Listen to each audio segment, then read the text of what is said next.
Okay, welcome in everybody. We're going to get started here in just a minute. The live stream is now, we're now live. So it would be really nice as we're just letting people join the session today if you all would, let's do a little roll call. Tell us where you're tuning in from. I love hearing the names of the cities, the countries, the states. I love it. Susan's from France.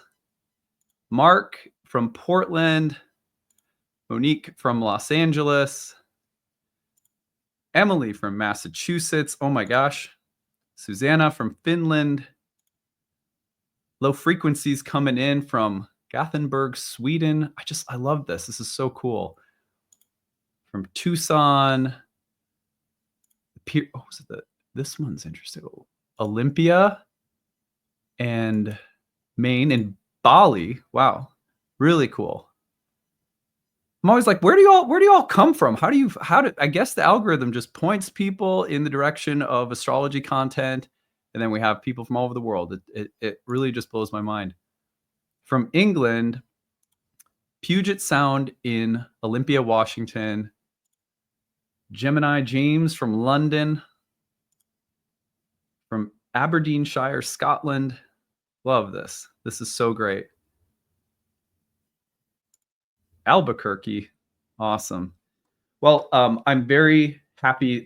We have about 250 people in. We're just a few minutes after 11. So I think we're going to go ahead and get started. I want to warmly welcome you to this awesome panel discussion that we're going to have today.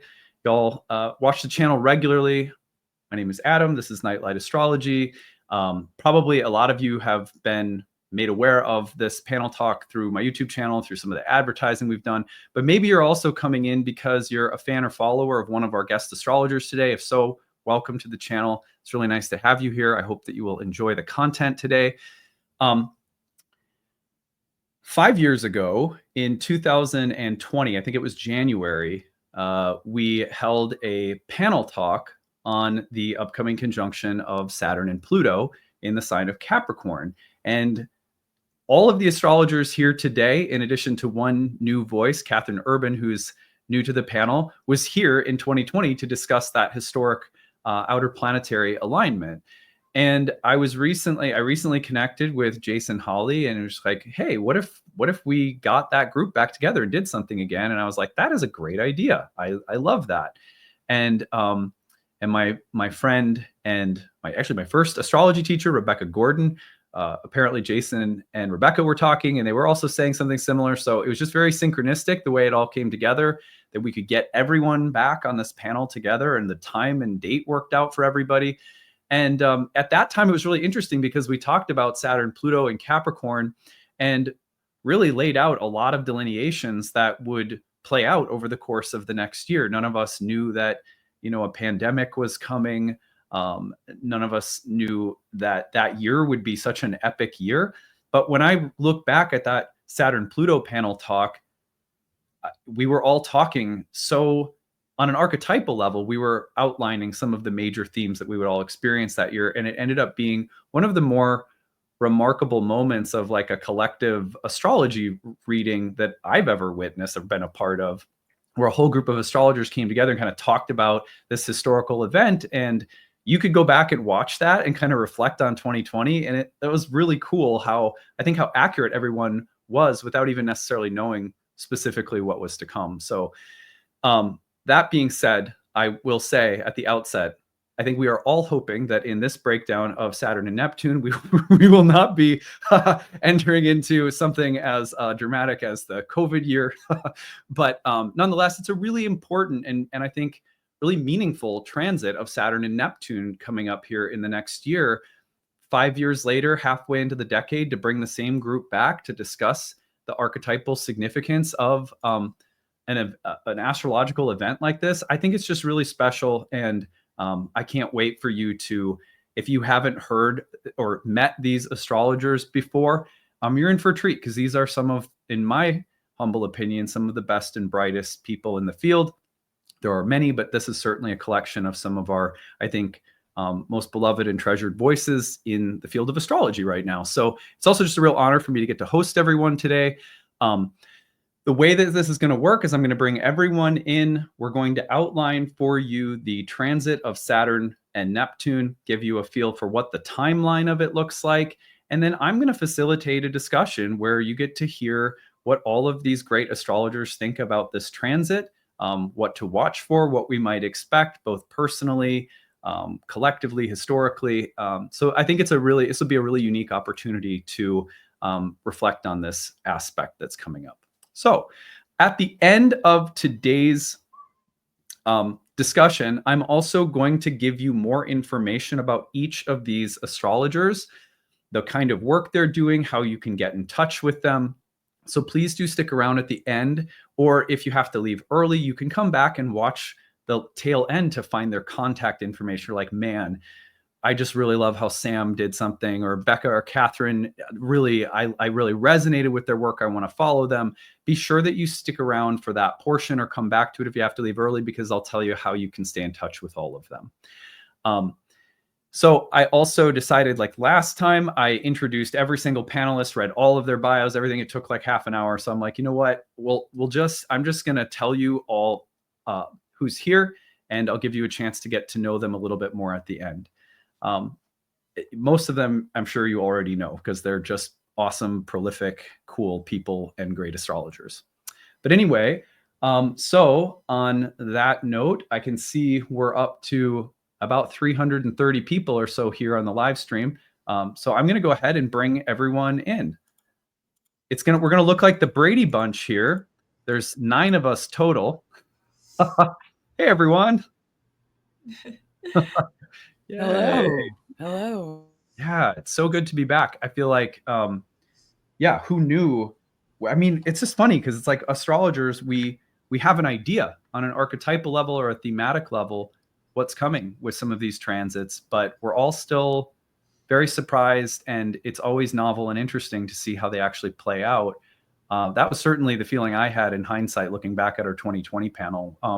Any thoughts about that? I'd love to hear what you guys think about that in hindsight. Anyone just jump in.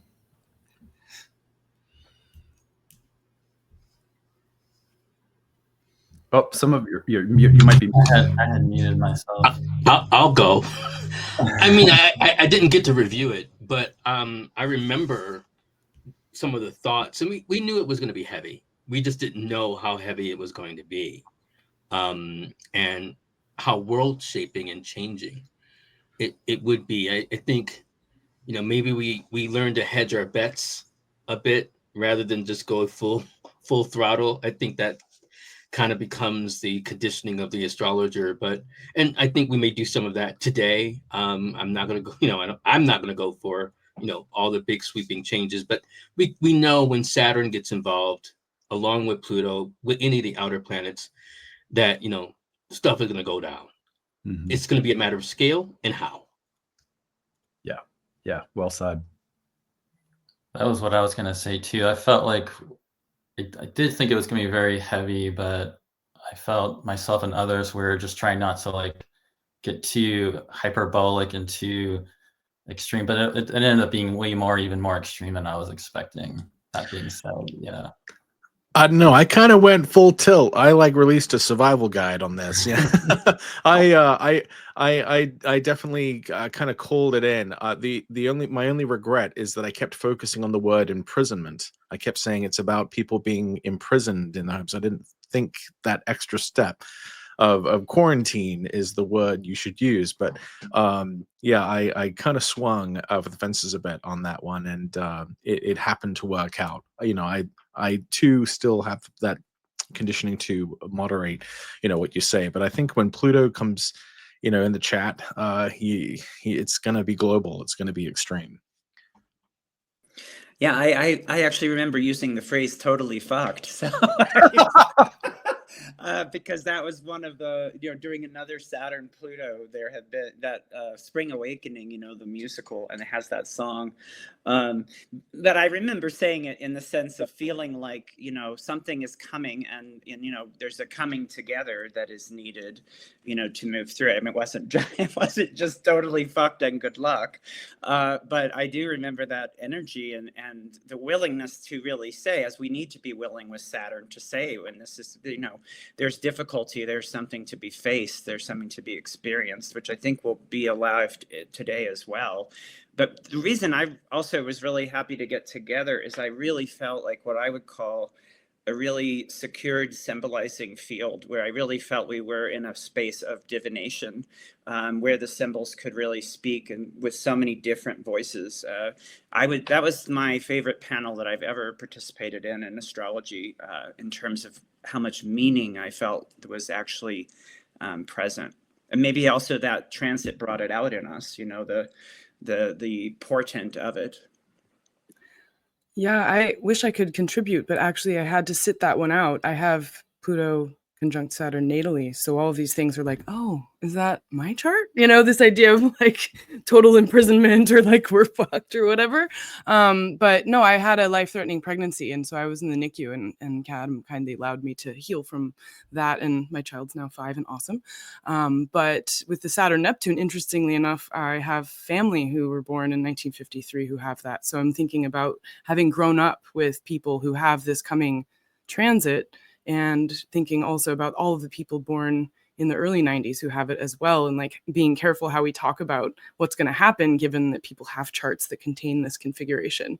So yeah, it was like I'm like after the fact, be like, I wish I could have been there, but I also was totally there. I just wasn't there, which that's like such a signature of Saturn Pluto, no? Like Yeah.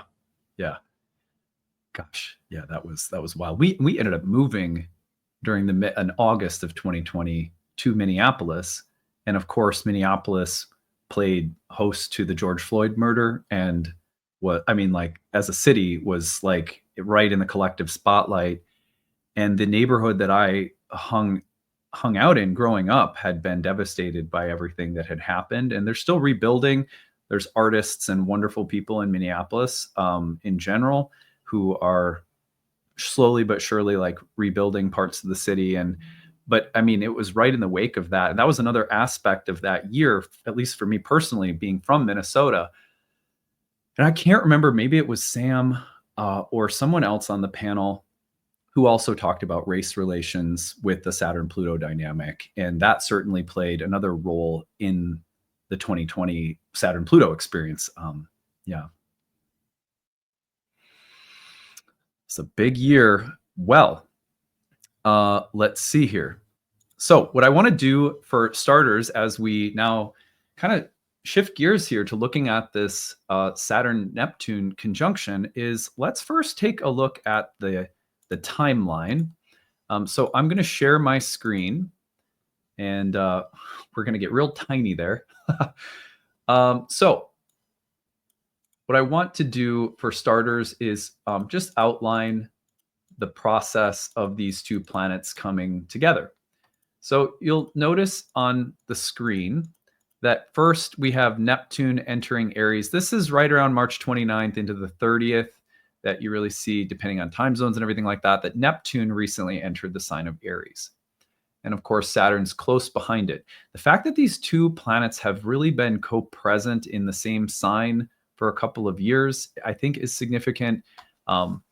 They've sort of been building toward this for a while in the sign of Pisces. Now they're going to meet in Aries, but they have an interesting dance that they're going to do together before the actual conjunction occurs, which we're now in the midst of. So if we take this back to sort of Saturday, May 24th into the 25th, I was at Norwalk in the atrium, and I was sitting, I think I was sitting right next to Gray at the time, if I remember correctly. Anyway, someone said Saturn just moved into Aries like this minute, and so we all threw up like a cheer, try to like welcome Saturn into Aries. But that just happened recently. So if we just kind of track out their movement together, you can see that at this time here, early June, as of the day that we're doing this panel discussion, which is June 1st, they're about 1.5 degrees apart. At the very beginning of Aries, that 0 degree Aries marker is something that I hope we might mention along the way today. But here they are in this new configuration. Saturn, of course, in the sign of Aries in ancient or traditional astrology in its depression or fall. I hope that we can talk about that from a more nuanced and thoughtful perspective, especially so that we can take away any unnecessary anxiety or fear, because I think once we understand dignities at a little deeper level, there's a lot, they really help us think about the archetypes in a deeper, more nuanced way. And it doesn't just have to be good or bad. There's a lot to say, for example, about the relationship between Saturn and the Sun, who's exalted in Aries, that may inform how we're thinking about that dignity category. It's also not essential that we cling too stubbornly to a dignity category, especially when we're thinking about things on an archetypal level. So we'll try to work with kind of different perspectives today. But as Saturn moves along, now you can see by June 9th, actually right around the day that Jupiter will enter Cancer, the two planets are now almost exactly 1 degree apart. That close proximity is going to continue. If I go forward for some weeks, look at how close they are here by the early part of July. We're talking about 15, 16 minutes of separation apart. So that's very, very close. That close proximity will continue as both planets retrograde this summer. And then what's going to happen is Saturn's going to kind of retrograde back into Pisces by early September. Neptune is going to also retrograde back into Pisces by later in October. And then the two planets are going to be within about, that's about 4 degrees. And then they're both going to turn direct before the end of the year. This is about December. I'm just doing this kind of approximately. I'm not being too exact here, but Neptune will enter Aries again right here. This is the 26th of January that it switches over. And then shortly after that, we're going to see Saturn entering Aries and following on the heels of Neptune. This is by about the middle of February 2026. Now, at this point, there they are, 0.5 degree apart again, very close. And then their actual conjunction will come through. This is February 20th of 2026. I would say that between now and then, it's safe to say that the conjunction is playing itself out. Even if we have a little bit of separation in Pisces, we can think of ourselves now sort of astrologically in the Saturn-Neptune conjunction dance. Certainly, I think most of our orbs on this panel would be generous enough to allow for that. And I know Becca's would, for sure. Because the archetypal background, I think you get up to 15 degrees even. So they've been dancing together from that perspective for a while. Becca can say more about that later.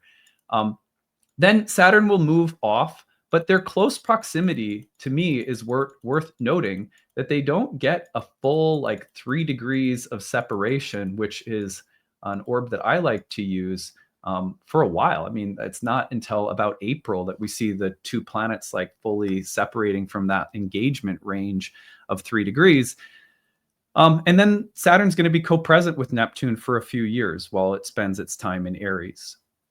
So that's the timeline I wanted to lay out. Now I'm going to stop talking and I want to let my guests speak to this combination. What I'm going to do, just so you kind of know how the format works, I'm going to do my best to just direct questions about this transit to all of the panelists and make sure that you get to hear from everyone and that we kind of have a roundtable discussion in that sense. If you don't know these astrologers, Sam Reynolds, very glad that Sam is here. Been working with Sam for a long time. He's been a guest teacher in our speaker series program. Same thing with Jason, Jason Hawley, Catherine Urban, Rebecca Gordon, my very first astrology teacher and good friend from long ago in New York City. Becca, who's come and taught for my students at Nightlight. I don't think anyone on this panel hasn't taught for my students at some point, which I really appreciate. Gray, Patrick, and Jen, all just phenomenal astrologers and human beings. And I'm going to make sure that, again, you follow their work and know where to contact them at the end today. but you're talking about people coming from a rich background, traditional, modern, psychological, archetypal. So we're really going to approach this from all the different angles of expertise.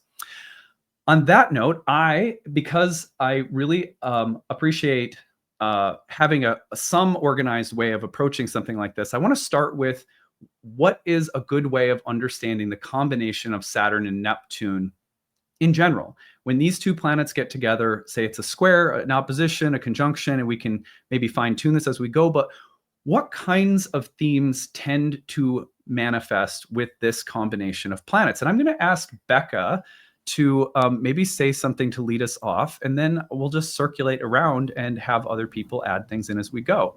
Becca, what do you think? What's a good way of thinking about Saturn and Neptune to get us started? First of all, thank you so much for hosting this panel, and it's an honor to be here with all of you.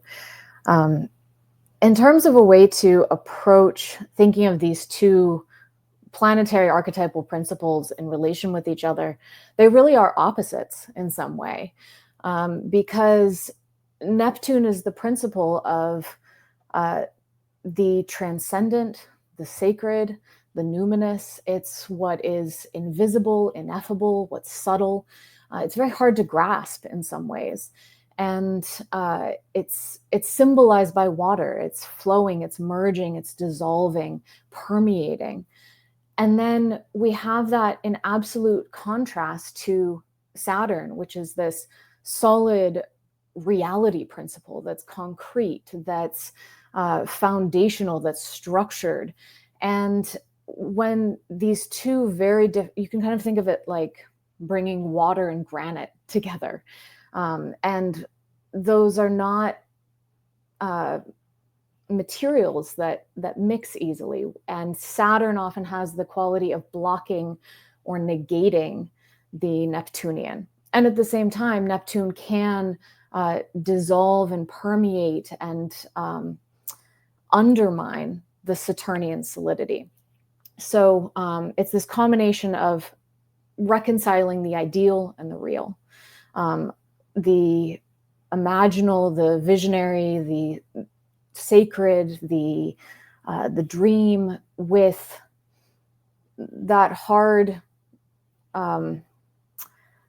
material principle of being incarnated in form. So when those two combine, it often isn't the easiest experience. There are great gifts, there are great blessings to it, but I think in the world transits, what we often see collectively are tendencies towards melancholy and depression and malaise and sadness and grief and anxiety, often non-specific anxiety. You can't tell where it's coming from. Feelings of doubt, skepticism, kind of like a sharp irony can come through, skeptical judgment of belief or of naive optimism. There can often be a feeling of deceit or hypocrisy that comes through as well, breaking the illusion, disillusionment. So these are some of the ways that I think we see this combination come forward, and really trying to reconcile between those very opposite principles, where one often feels like it's overcoming the other. So hopefully that helps get us started there. That does get us started. I want to turn to Jason next. Both of you, I think one of the skills that I love that both of you have is you have such nice ways of laying out archetypal combinations. Everyone on this panel does, but Jason, what do you think about the combination of Saturn and Neptune? What comes to your mind as the kind of general blend of these two planets comes through?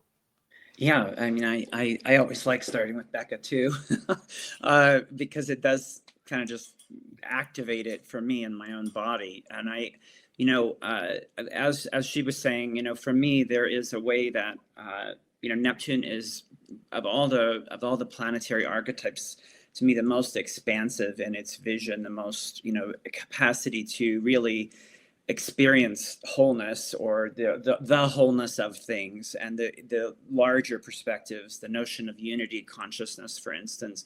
Whereas Saturn has a job of developing the experience of separation and of really building the structures that can operationalize that, and has an implementation, a very strong implementation interest, which is not at all inherent to Neptunian process, right? Like Neptune is just so much of the image, the dream, the possibility, the potentiality, and Saturn has so much of the actuality, the limits of form. How are we going to do this? And so when they are in the same situations together, I think that there's frequently in conjunctions a power struggle that goes on about who shall lead in this fusion, and a kind of a working it out. Maybe, you know, it's like a lot of times, like in experiential work with stelliums and conjunctions, you kind of have to comb out the planets and let them feel like, what am I about when I'm over here? What is this one about?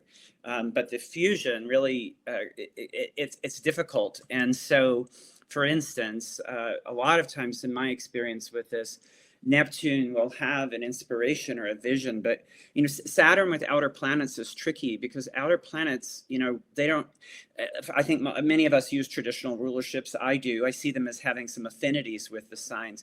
But if we think about the metaphor of they are not domiciled, right? They are not domicilable. And Saturn is always building building houses. And so Saturn's attempt to sort of domicile Neptune, or, you know, sort of bring it into a structure, often means these ideological programs, whether collectively or individually, where you get the inspiration and then you're like, now I'm going to turn it into an agenda. It's like image to agenda. And in Aries, you could imagine, you know, I'm not supposed to talk about Aries yet, but you can imagine a sort of a fight for the agenda. But at any rate, with the Saturn Neptune, I think that's one of the biggest things. And then there's the disillusionment, because of course you can't operationalize utopian notions, right? There's a transientness to the we can't stabilize outer planet energy in human consciousness for any significant amount of time. It will always be, it's not stabilizable in human. We can have experiences with it, but Saturn of course has a strong stabilization urge. So that's some of the tension that I feel in it. And as always with tension, they can work creatively, you know, but to try to operationalize Neptune is, I think, the trickiest moment, and maybe it's got more to do with infusing Saturnian projects with Neptunian inspirations. But unfortunately, it often becomes programmatization. Yeah, that's yeah, it is like someone in the comments was saying it's a bit like oil and water. Like they have this funny. One question that I have, I'm going to just keep it rolling here. I'm going to direct this one towards Sam. Sam, do you feel that there is any, we're talking about these planets as almost like opposites, like the oil and water image, that they don't mix. Is there any way that you think that they can or do or will mix that might be easier than we're imagining? Just kind of flipping it in the opposite direction. Does anything like that come to your mind? Yeah, mythologically, I mean, they're both titans in a sense. So there's a relatability, I think, that they have with each other. And I think by virtue of their antiquity, their ancient quality, you know, dealing with the quality of earth and water, right? There's a way in which they can fuse. And I think Saturn can help Neptune, because Saturn forms the formless. You know, it F's the ineffable, or will try to. So I think there is a way that it can have, and I think someone is saying it, Cosmic Rose, a container. Saturn can help form a container for all the different ways in which the liquidity of Neptune evidences itself in dreams and aspirations and ideals, and help kind of come to shape them. Yeah, absolutely. I'm going to pass it around. Let's see what some of the rest of the folks here. Catherine, what do you think about Saturn and Neptune? What comes to your mind about this combination? Oh, you're muted.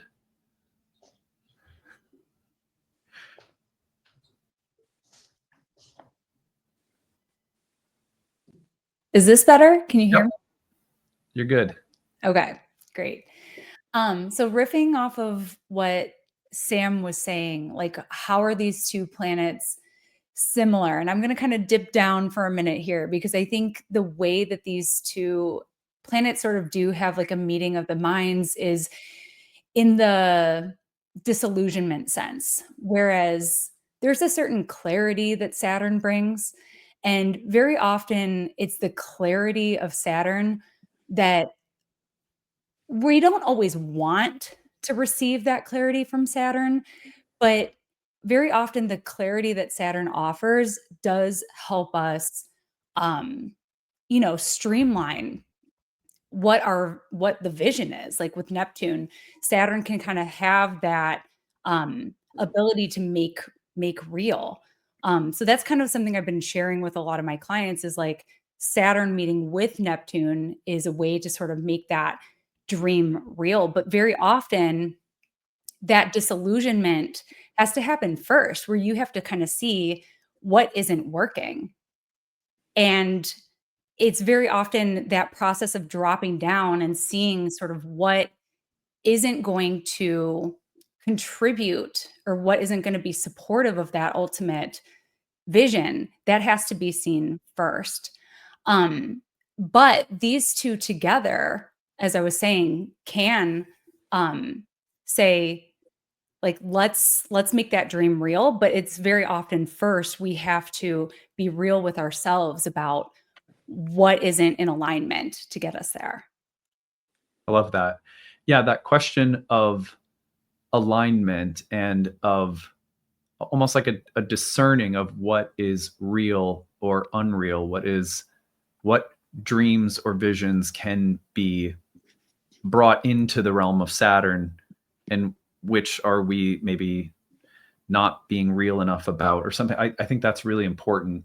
And I like that you're saying like that process, while creatively constructive, may have an aspect of difficulty that's part of it, right? Yeah, absolutely. Like very often what Saturn is showing us is not what we were hoping to hear, but it's the thing that we needed to. Yeah, I like that. Someone said, B said, Saturn builds block by block using Neptune's pouring dreamy cement. A dream coming true, but first get real. Yeah. It's nice. Nice contribution there. I want to keep moving around here. Jen, what do you think about Saturn-Neptune? So I veer towards the historical and less so much about the personal natal chart, because I think about world historical events. And in the same week when they conjoined in the early 90s, the Berlin Wall fell and South Africa ended apartheid. So I think of this borders evaporating, unthinkable changes in societal structure suddenly becoming true. Like Monday demonstrations in Leipzig happening, like, can we actually do it? Can we really not live in this socialist dictatorship? Yes, you can. Saturn, Neptune conjoin. Suddenly it's different. In South Africa, this system of apartheid is ruling people's lives. It structures how people are in their space, and suddenly it's gone. Like the unimaginable has now become a new order. So I feel like with where we're at here, we're facing that similar kind of like, we can hope for a change in the structures of how our bodies are in space together, and it can actually come true now. Like that to me is a really cool concept for where we might be putting our attention in this conversation, but also people listening to the recording of this and leaning into the idea that, like, how do we want our bodies to be in space together? We can actually do it differently in a really structural way in society. So I always take it to that macro level. And then as a fun fact, our astrological colleague Nick Campion was born in 1953 with the Saturn-Neptune conjunction in his chart, and his book of world horoscopes that informs a lot of our mundane astrology was published a year before they conjoined again in Capricorn. So I just want to anchor that. I'm always all about the lineage and trying to anchor us in our source texts, as well as our colleagues who have these placements that can help us understand, hey, if we're thinking about what's going to happen when Saturn conjoins Neptune, literally the person that has given us the book of all of the charts has it in his own natal chart. So that's where I kind of go with these things. I love that. It reminds me, I mean, I watched a couple hours of the like 8 hours that Nick and Chris did on the astrology podcast about Saturn-Neptune, which was great, but I have to watch the rest of it at some point. But one thing that they made mention of was how things that are slightly more intangible can become more tangible when Neptune and Saturn meet. Here we have the human-made borders of countries, something sort of intangible, and their astrological signatures being mapped out and made sort of real and relatively concrete in Nick's work, and he's born with that signature. So I just love that Jen brought that up. I didn't know that, and that is really, really cool. Patrick, what have you been thinking about Saturn-Neptune? Oh, you're muted. Well, as a general combination, I kind of see it in that as sort of like a dream crusher or a dream realizer, and it's hard to know which one it means in the particular context that it happens in. I think in some ways, I kind of I don't really like Neptune a lot. I almost sort of like to take Saturn's side. I'm in some ways I'm kind of uncomfortable with the way that Neptune can just represent things that are not necessarily grounded in reason and logic. It is that kind of ineffable mystery, and I feel like Neptune does pose that challenge to Saturn as the planet sort of representing, I guess, our kind of lived reality. And Neptune sort of comes in and kind of goes, well, what is reality? But there is something really great, though, I think, that can happen, because even though Saturn Neptune can represent sort of crisis of faith and mourning the loss of old orders, sometimes it's good when borders can be redrawn, and sometimes it is good when you can imagine a new world and bring it about. So I think there's something to be said for not getting too attached to the borders and rules and strictures that Saturn has set up. There is sort of an opportunity to remake it, but it does require going through that kind of dark night of the soul type experience, which is unpleasant. Yeah, absolutely. Yeah, I mean, one of the things that I've been thinking about, going back to Becca, who mentioned melancholy, and there's that part of Saturn making something maybe intangible or ineffable more concrete or something like that. But then the other thing is that I think about is that Saturn was a planet in ancient astrology when ancient astrologers were linking conditions of temperament to planets, that the melancholic temperament was associated with Saturn.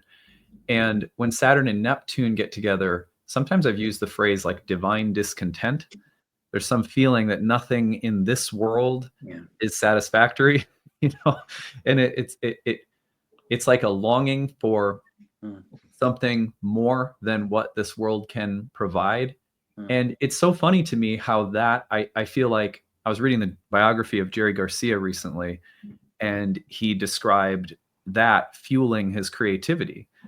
But you can imagine, and I know this has been the case for me at different times in my life, and it's the exact same quality that can fuel depression, anxiety, isolating ourselves from others. So it's just a fine line between how we experience that Saturn-Neptune dimension, and does it get channeled in a creative direction, or does it become, because melancholics historically were also associated with very creative spirits too, right? So it's just fascinating to think about that. And also it comes to my mind as I'm listening to you guys speak is the really strange fact that when Neptune was first discovered, it was discovered in a conjunction with Saturn.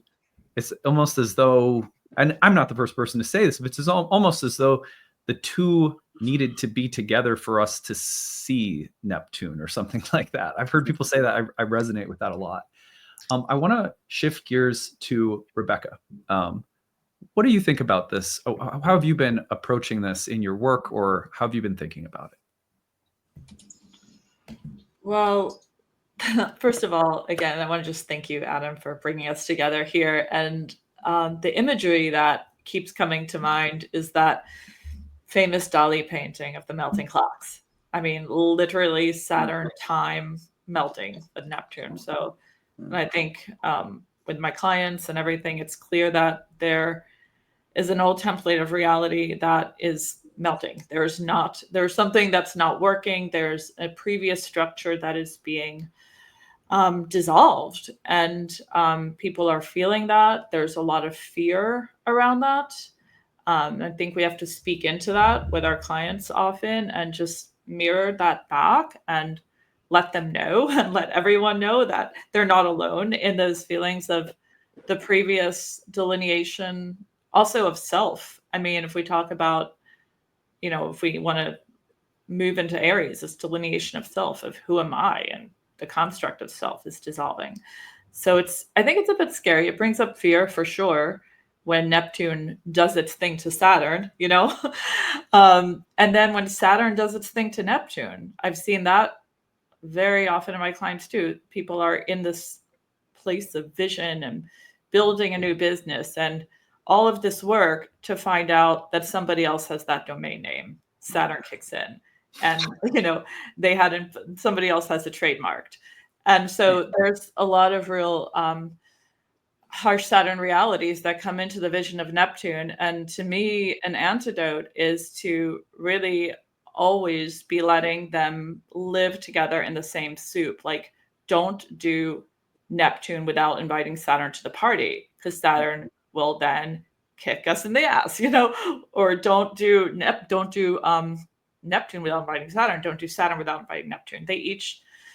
So as soon as we create a structure, we have to say, okay, where's the release valve in this? Where's the room for liminality? Where's the space for the I don't know? I don't think we can be building now with Saturn Neptune without those liminal spaces and questioning and having a healthy degree of curiosity. And then again, I don't think we can be dreaming without having a sense of, do we have all the ducks in a row? Love that. Yeah. There's it's really interesting to me that I was reading something recently, and it was talking about how it was a Buddhist teacher, and it was just, I don't even remember, I think it was a clip that I heard from a talk somewhere, and he was talking about how one of the things that some people coming from the West have trouble with when they first encounter Buddhist teachings is the positivistic way that we tend to interpret history and pain and suffering. Well, it all has a hidden meaning. You just can't see it yet. Well, it all has a teleology, a purpose. It's just bigger than we can understand, and you have to have faith in that. And so you're saying in Buddhism, there's a value to sort of letting go of the need for that positivistic interpretation and just sort of squaring up to pain and suffering and saying there needs to be no explanation for its existence. It just is. I can't help listening to Rebecca speak if that's part of that liminal space too, that allowing these two to coexist. And so for some, I know for myself at different points in my life, the not being able to say that suffering ultimately has this hidden purpose, that there's a redemptive storyline, is like a conceptual refuge. And taking that away for me would have been very depressing, right? So it's interesting how a combination like this could temporarily take away that sense of redemptive meaning and purpose behind all of reality. People experience crises of faith sometimes with Saturn and Neptune. And yet, one of the things that I've noticed in my life and my client's life is if you sit with that long enough, something is still there. And then maybe we stand those crises of faith, the dark night of the soul. I think Patrick might have mentioned that phrase. Something comes out of it that it can be just as buoyant within us, but it doesn't necessarily need the conceptual refuge of like a redemptive, overarching storyline. Does that make sense? Yes. Yeah. I would like Gray to say something so that we've gotten to hear a little bit from everyone before we keep going. What do you think about this one, Gray? Yeah, what you were just saying about suffering is definitely one of the things that I think about related to these two, because we do experience this dark night of the soul collectively And as we've been talking about, there are a lot of oppositional meanings inherent in these two. There are some ways that they do go together in terms of being these two outermost planets. And as you mentioned, Saturn always being connected with melancholy, which also opens access to the imaginal, and the way Saturn really brings you down into things, but then can connect you up to the highest realms because it's closest to the divine. And certainly that's also where Neptune can come in at the same time. But, you know, with that dark night of the soul, it really just brings up the feeling of uncertainty. I think is just really one of the things that becomes the thing that we have to really traverse during these time periods. But as far as you're just saying, facing that uncertainty, facing that suffering and difficulty, it also opens up faith, and it helps forge faith, and it helps open us up to the mystery, because both of these planets have so much to do with actual reality as well as deception. Saturn also traditionally goes with deception. And although everyone likes to talk about Neptune being illusion and Neptune being delusion, we can be completely delusionary with our Saturn. And we think we have this form of reality, and we think we have the way things are. And, you know, like seeing is believing in a way, whereas Neptune's making us realize everything that we don't perceive with that limited framework of reality we have. And so there can be these great awakenings and great revelations at the same time, while at the same time people are being swept up into things that are, you know, not there. But there's real epiphanies. There's so many instances of some of the most famous epiphanies or revelations in human history that have lined up exactly with these alignments. And there's something Joan Didion wrote once about, you know, we tell ourselves stories. We live to tell ourselves stories, but sometimes we start to question the premises of all of the stories we've been telling ourselves. And so that process just really, it just has to happen during these Saturn Neptune times. And so it also, though, creates the opportunity to let go of the way things have been and connect more with what you truly want to create and do with your life. And that's also the difficulty, because as you said, when that time when they formed that conjunction, when we discovered them about a year before that, in 1845, when they were both in Aquarius, is when in the United States someone first wrote and started talking about the term manifest destiny. And that's the other side of it. Is like, you know, we want to build our dream, but we want to construct these utopian ideals, but we can also then, with Saturn, and I guess it's also Neptune, start trying to enforce our ideals on other people and start persecuting people, because there's also inquisitions and witch hunts throughout history with this lineup. Yeah, that's such an important point. If we kind of reverse what I was saying a moment ago about almost like when there's a crisis of faith, or there's a sense of doubt, and maybe you just can't hold as tightly to some kind of redemptive meaning or storyline that's within or behind everything. The opposite can be true, where there's a redemptive storyline that you cling to with an almost authoritarian severity or extreme quality. This will save everyone, or something like that. Yeah, I'll let you guys say more about these things. I want to shift gears now to considering what it might mean that these two planets are coming together in the sign of Aries. Feel free, as I go through the panel again here, kind of go around the circle, to say whatever comes to your mind about whether it's 0 Aries or the early degrees of Aries, or if it's the sign in general, if you want to touch on the dignity of Saturn in particular. Anything's open. I'll start off by saying that the experience that I've shared on my YouTube channel that I had in the late 90s when Saturn was in Aries, now it was in my 12th house. So I think the location in your chart is going to matter when you're thinking about this. Historically, I don't want everyone to think that you have to go looking for this kind of story specifically, but I was in high school. I had moved to a new town, and I went through about a year and a half of being pretty severely bullied at my high school. And that experience has always felt very much like Saturn and Aries to me during that time. Of course, it was square to my sun during that period as well. So, some of that goes into it. But one of the things that I've taken away from that period was I worked very hard to try to figure out, first of all, how to hide myself, right? Or then, maybe that's not working. How do I stand up to these people? Well, that's not working. And then I remember a point that came where I said, why am I trying to do any of this? And it was almost as though this new intention or vision for who I might be entered my life. And it involved me leaving high school and going to a community college where I started studying philosophy and just left the whole scene and the struggle of that scene behind and kind of blazed my own trail. And that choice to separate myself and go, was really rewarded. At community college, there were people in their 20s, sometimes older, going back to school. No one was jerky. It wasn't like high school anymore, And I got to study something that was meaningful to me. And I got to leave behind the experience of being bullied. But it really took this moment of realizing that this battle was not necessary for me to fight. It was like setting it aside. So I've shared that story on my channel a few times in the past few weeks as a way of talking about Saturn and Aries. So I'll mention that for starters. But I can't wait to hear what you all think about the combination of Saturn and Neptune in the sign of Aries and what the sign quality might bring to this experience of the next year. I'm going to start with Sam this time. What do you think, Sam?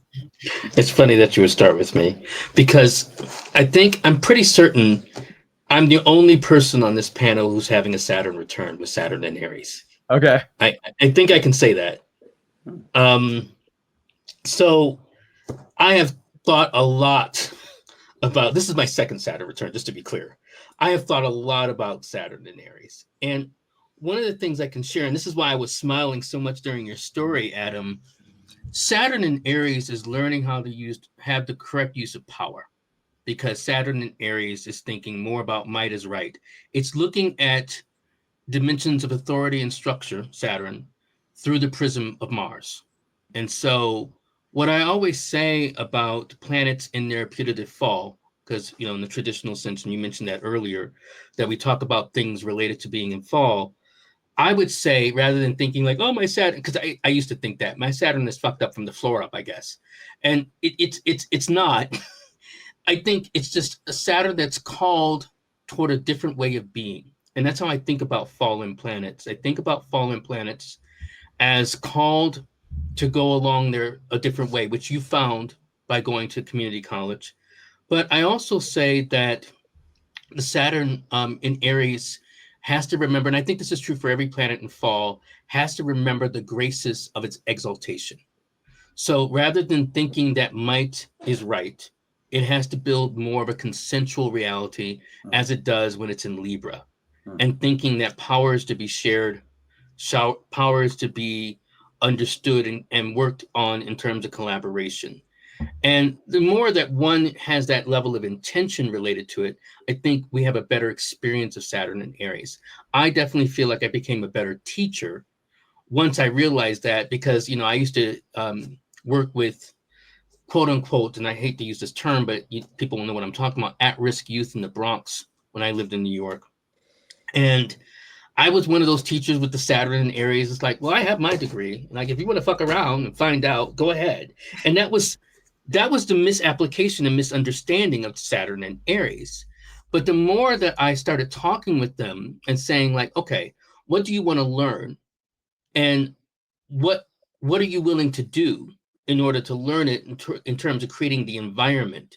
The more that I started thinking about collaboratively, rather than okay, if you want to act up today, then, I'm either going to kick you out or, ignore you. I started thinking about, well, you said you wanted to learn this and that you were willing to behave this particular way.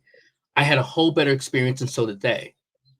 They actually became much more collaborative related to their learning. So I learned something related to my Saturn and Aries, which is not, might makes right, or that one can rely on titular power. It's more so understanding that real sense of connection. So that's how I would think about the Saturn and Aries. I love that. Catherine, what are you thinking about when it comes to combining these two planets in the sign of Aries? Oh my gosh, so much. The thing that comes to mind most immediately in my mind, I'm going to kind of veer off a little bit here, is that like I think about the ideals of punk rock. I think of Aries as being a sign that's very like against the grain, contrarian, like provocative. And as I've contemplated a lot in the last year what it means for Neptune to be in Aries and just like what the collective allure and infatuation is, I see like the punk ideals of DIY, going against the grain, just like anti-system, anti-control, those things becoming more attractive to people as we think about the divine discontent of the Saturn-Neptune conjunction occurring, and a lot of what we envisioned for ourselves sort of eroding away. Like I know there's a lot of millennial grief out there around having to sort of re-envision the lives we envision for ourselves and the things that we thought we would have at this point in our lives, and having to mourn that. And what Aries offers is the liberation. What you guys are all saying is like, no, we don't have to follow that same path. We don't have to follow that rule book because in fact, the rules don't apply anymore. In fact, this rule book is useless to us. So I think there's something really liberating about authenticity and experimentation. So that's really what's on the top of my mind right now is like, okay, if this isn't working, if the system isn't working for you, it's time to get creative. It's time to DIY. I love that, Catherine. It reminds me of something that always stuck with me in a Liz Green text I read years ago. And I can't remember which one it was. I've read so many of her books. I'm sure you all have too. But she said one of the things people always think about Aries in terms of sort of muscular themes, you know, like Sporty Spice or jockey, whatever, like, you know, the people who play sports or, but she said one of the most underestimated qualities of this sign is its inventiveness. It can be this brilliant sign of innovation, and innovation is closely tied, she said, to rebellion, like meaningful flourishings of creative activity will have a way of naturally pressing against established forms, traditions, authorities. And so the clash with authority that's very common in the sign of Aries has to do with the natural way in which new things often press against old. And she compared it to like the Senex and Puer and psychology and stuff like that. I always thought that was brilliant. So I just really appreciate you bringing out that particular angle. That's really nice. Yeah, my pleasure. I can just add with punk too. It came out the last time Neptune was in a fire sign, like right when it came in, early 70s. And there was Saturn right there, a Saturn-Neptune opposition. So I'm even thinking, to me, I'm thinking about some of the bands that I was into in the late 90s, like Blink-182 was one of them. They kind of just came up in my head while you were talking. But yeah, I love that connection. That's really great. Well, that was another Saturn-Neptune one. Was it? Okay. Yeah. That would have been the square then, something like that. Let's see here. 89. Yeah, that was 89. They came out of 1989. Blink-182 did? Yeah. They weren't popular. They weren't like mainstream until like the sextile or the trine, but yeah, they came out in 89 with the conjunction. Oh, that makes total sense. See, I was only catching on to them in high school with whatever that big album was that came out, but doesn't surprise me that they had a background that's tied to something like this for sure. Yeah. I want to jump around and what else can we say about this pairing in the sign of Aries? Jason, what comes to your mind? Well, one of the things that is really there for me is one of the things I don't think we speak of with Aries very much, though, I think it's the most intensely vulnerable sign. And Mars also a very vulnerable planet, like the vulnerability of being a separate self. You know, it's following Pisces in this experience of merger. And now the infant has been detached from the womb. You know, there is and it's very vulnerable to put yourself out there. It's very vulnerable to be authentic. It's very vulnerable to be punk, actually. It takes a lot. And And I think that's one of the things that I really feel in this is the opportunity of this really early in Aries conjunction to really be a little bit with that. And I just want to share a mythic image that is there for me with this that is related to Pisces and Aries and Neptune. From the Odyssey. And, the Odyssey is a great study to understand Neptune, right? Poseidon is the one who keeps him at sea. Every story in the Odyssey can speak to Neptunian process, the sirens, the sorceresses, all of these different moments. And, Odysseus has a mercurial quality for sure, but also a Saturnian quality, especially at this point in his life. And he is he's a veteran, right? He is a Saturn in Aries, right? He's a veteran. He's on his way back from a war, and a war, by the way, that everybody at the end is like, what have we done? We've destroyed everything, right? The Iliad, the first word of the Iliad is rage. And it's an Age of Aries text, so it tells us something about the situation of being a separate self and how do I deal with all the authentic things in me, but also I'm part of a society, I'm part of sociality, and how do I do that? That's to me the Saturn, Aries, Libra fall exaltation question. Like, how do you do that? How do you honor you and also make it work in civilization, because that's where we're living? And so the story that comes to mind is when Odysseus, this is 13 years into being away from home, and he crashes onto Calypso's island. And this guy's always crashing onto islands, and I love the way it's described, because he's covered in like crust from the ocean. It's very Saturnian imagery, like, he's all crusty and a mess, and he's on Calypso's island, right, where she's this goddess, this nymph, and then she keeps him there for 7 years. Of Saturn, that should cue us to Saturn also. She keeps him there for 7 years, and I think, and she can be argued to be a Neptunian archetype, right? Her island is in the furthest, it's right in the center of the sea, like it's as far from everything else as it could be, and she keeps offering him immortality if he'll stay, right? And that's that seductive thing from Neptune, stay and you can live forever, you don't have to deal with it. But what happens on the island is that at night they are described as having rapturous lovemaking. He's experiencing altered states of consciousness. During the day, he just sits on the beach and cries for home the whole time. Like, that's all he does for 7 years. And, one of the ways that I think about that story often is this soldier who needs 7 years of like trauma therapy, 7 years of grieving and just fucking grieving. Like, that's enough. Like what you were saying earlier, it is enough to just be in our experience and to really experience the disillusionment. I mean, the Trojan War was a disaster. There was not any kind of redeeming feature to that war, and that's the point of that war, from my perspective. But there is a way that he needs to do that process. And what an amazing thing to do at the beginning of Aries, like to actually begin in that, like that's going to really change Saturn's movement through the sign, is to have that initiation, right? To really be in that experience. And again, not to turn it into like, now I know, and now I'm going to do the thing. Even those things that have happened, like apartheid, like endings, those types of things, it's interesting, right? Particularly the Berlin Wall, it's not like that was a strategically Saturnian planned moment. That was a reveling of instinct. Like, Neptune is really, as much as it is intuition, it's also instinct. Poseidon was an instinctual god. People are always not knowing why they're where's the mythic connection between Neptune and the myths? The connection for me is the disowned instinctual, because Poseidon's always so angry. But it's because there's all this instinctual energy, and Aries is very instinctual.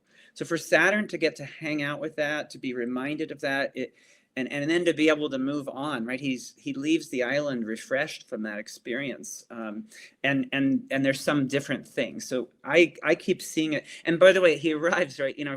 I always think the first couple of degrees of Aries, you're still wet with Pisces. It takes a while to dry out, like the saturation, it's just like, and we're also saturated with Pisces. So it takes a while to burn that off. 7 years will do, but you know, we have like what, I guess a year and a half really in this, or 7 years probably from that bigger orb. But anyhow, that's the story I keep feeling that has such initiatory qualities in it.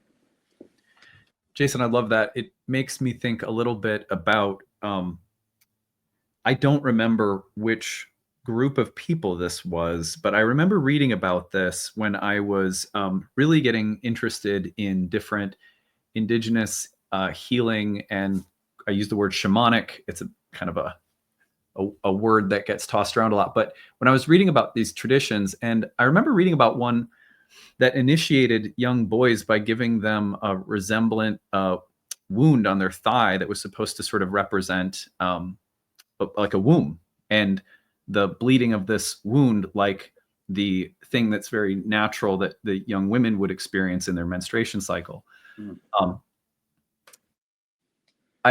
It's a weighty and complicated topic, but this is a masculine sign in ancient astrology. I think of gender as something that's fluid, obviously, and something that anyone can have an experience of regardless of orientation or anything like that. But when I think about Aries and that initiation you were just mentioning, I also can't help but think of what kinds of initiations a culture that is at times just like overly saturated with machismo and the kind of masculine energy run amok, or what some people in the past couple of years have called toxic masculinity. And I think about, like, is there, as a young man who went through ayahuasca experiences that really helped put me on a path of healing and sobriety and just really changed my heart, and that was from an indigenous tradition. I was really fortunate to take a part of that, but it really opened my heart center as a man, quote unquote. And so I can't help but wonder when you're mentioning initiation, what kinds of initiations may exist for a broken or wounded masculine energy on the planet. Something that comes to my mind. If anyone wants to run with that when I come to you, please do. But it's just something that naturally came up as you were talking. Let's see here. I also, along that line, by the way, as I'm just tallying up my notes here, I know that while Neptune was in Aries, we had the Civil War began. That's something that we haven't touched. I don't know if we've touched on that yet, but that did happen. Of course, when Pluto was in Aquarius, we had American and French revolutions. So some of the outer planetary alignments right now speak to divisiveness.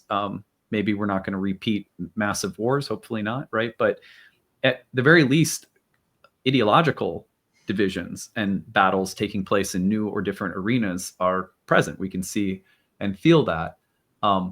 So I want to make sure we speak to some of those themes of like war and battle, and like, how does that play a role as well? So anyway, I'm just thinking out loud here.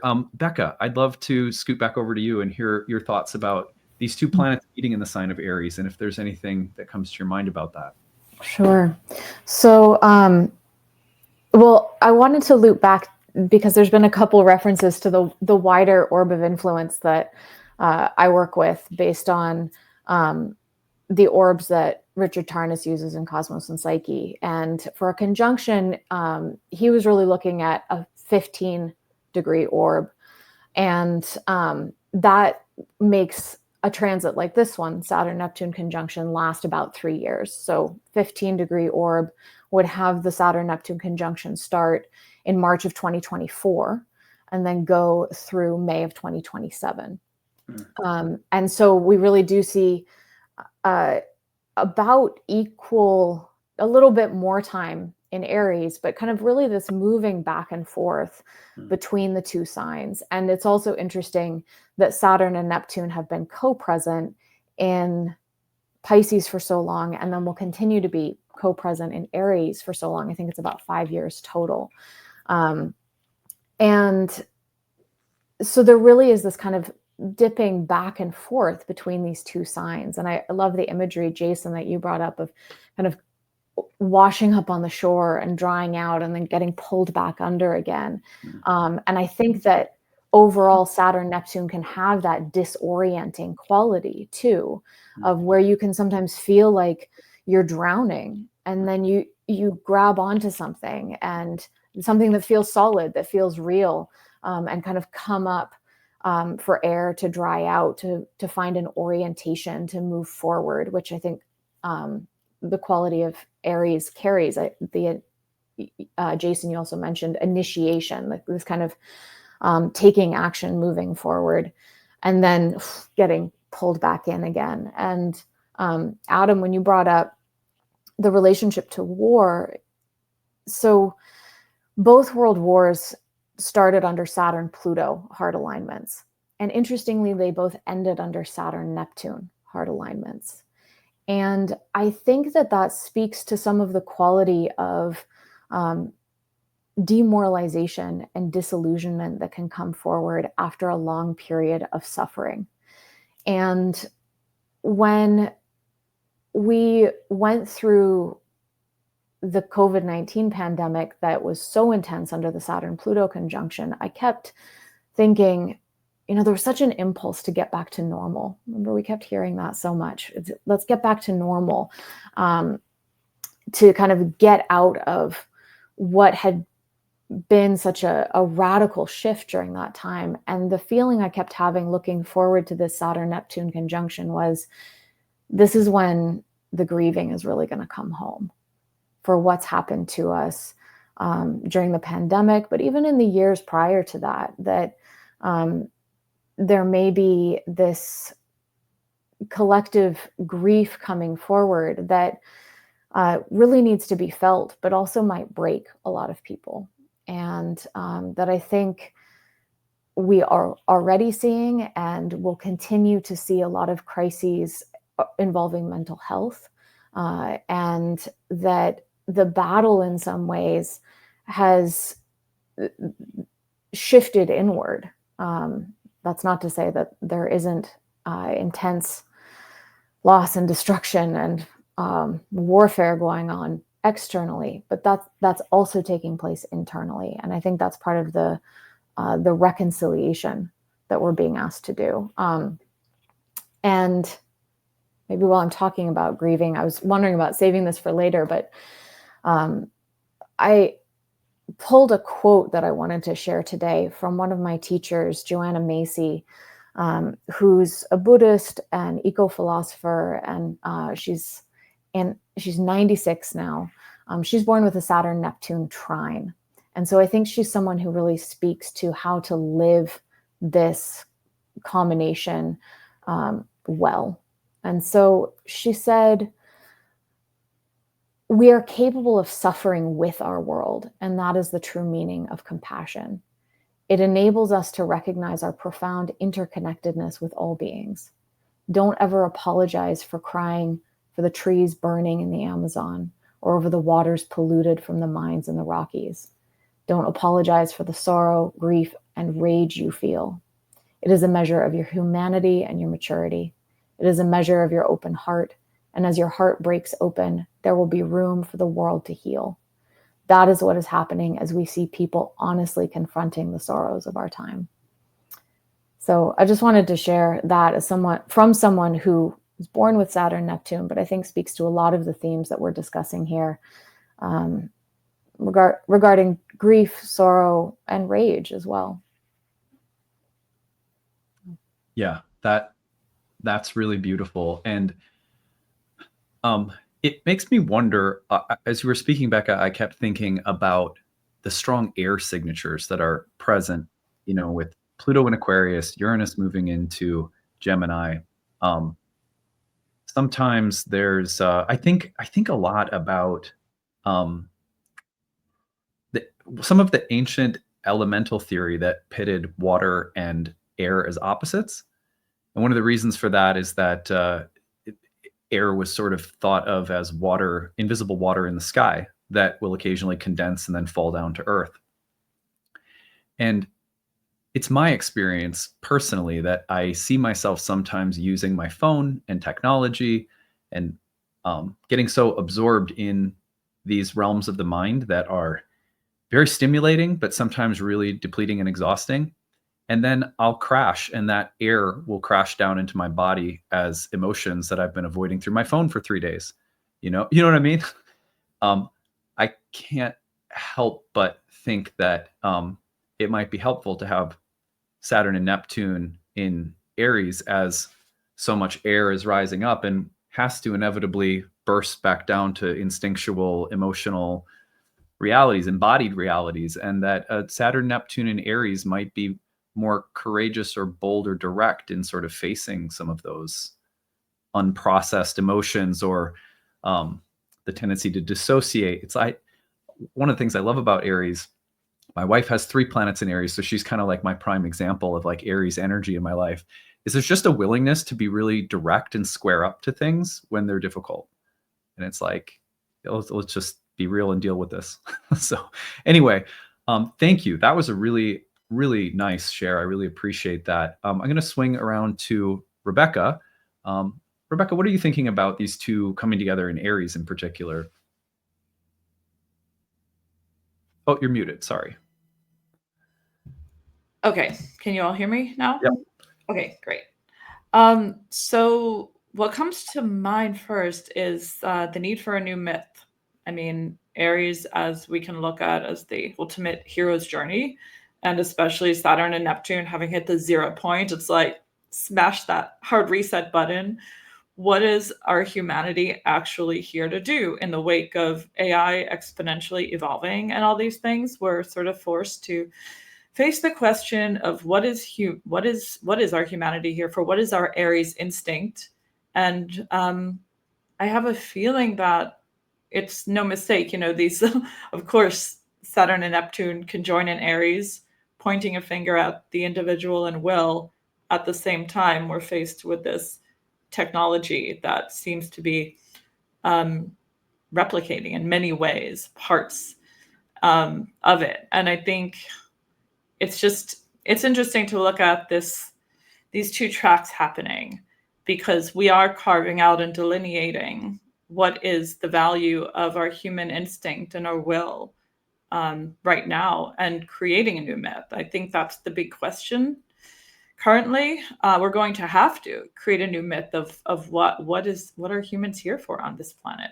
What is our purpose? And coming back to that 0 point in Aries, asking Saturn and Neptune the question. And I mean, and especially your story, Adam, like you had all of the rites of passage and the hero's journey, that separation and everything, going to the college and starting a new life. So it's like, it's a true hero's journey for humanity now. And both Saturn and Neptune are strangers in a strange land in Aries. Like neither one is so comfortable in the terrain. And so it's like, yeah, we all might be sort of uncomfortable for a while. And like,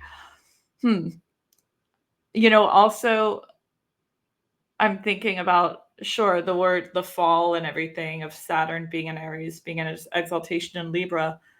What does that mean? I mean, I take the word fall literally. I think that there has to be a fall from grace in some way, a fall from what we thought this was all about. We have to fall and somehow peel ourselves off the floor and find a new meaning.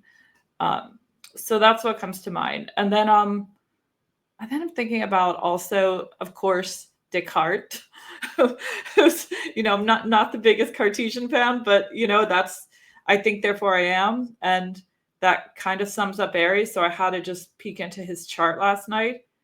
And like, sure enough, this guy, Descartes, has like Saturn.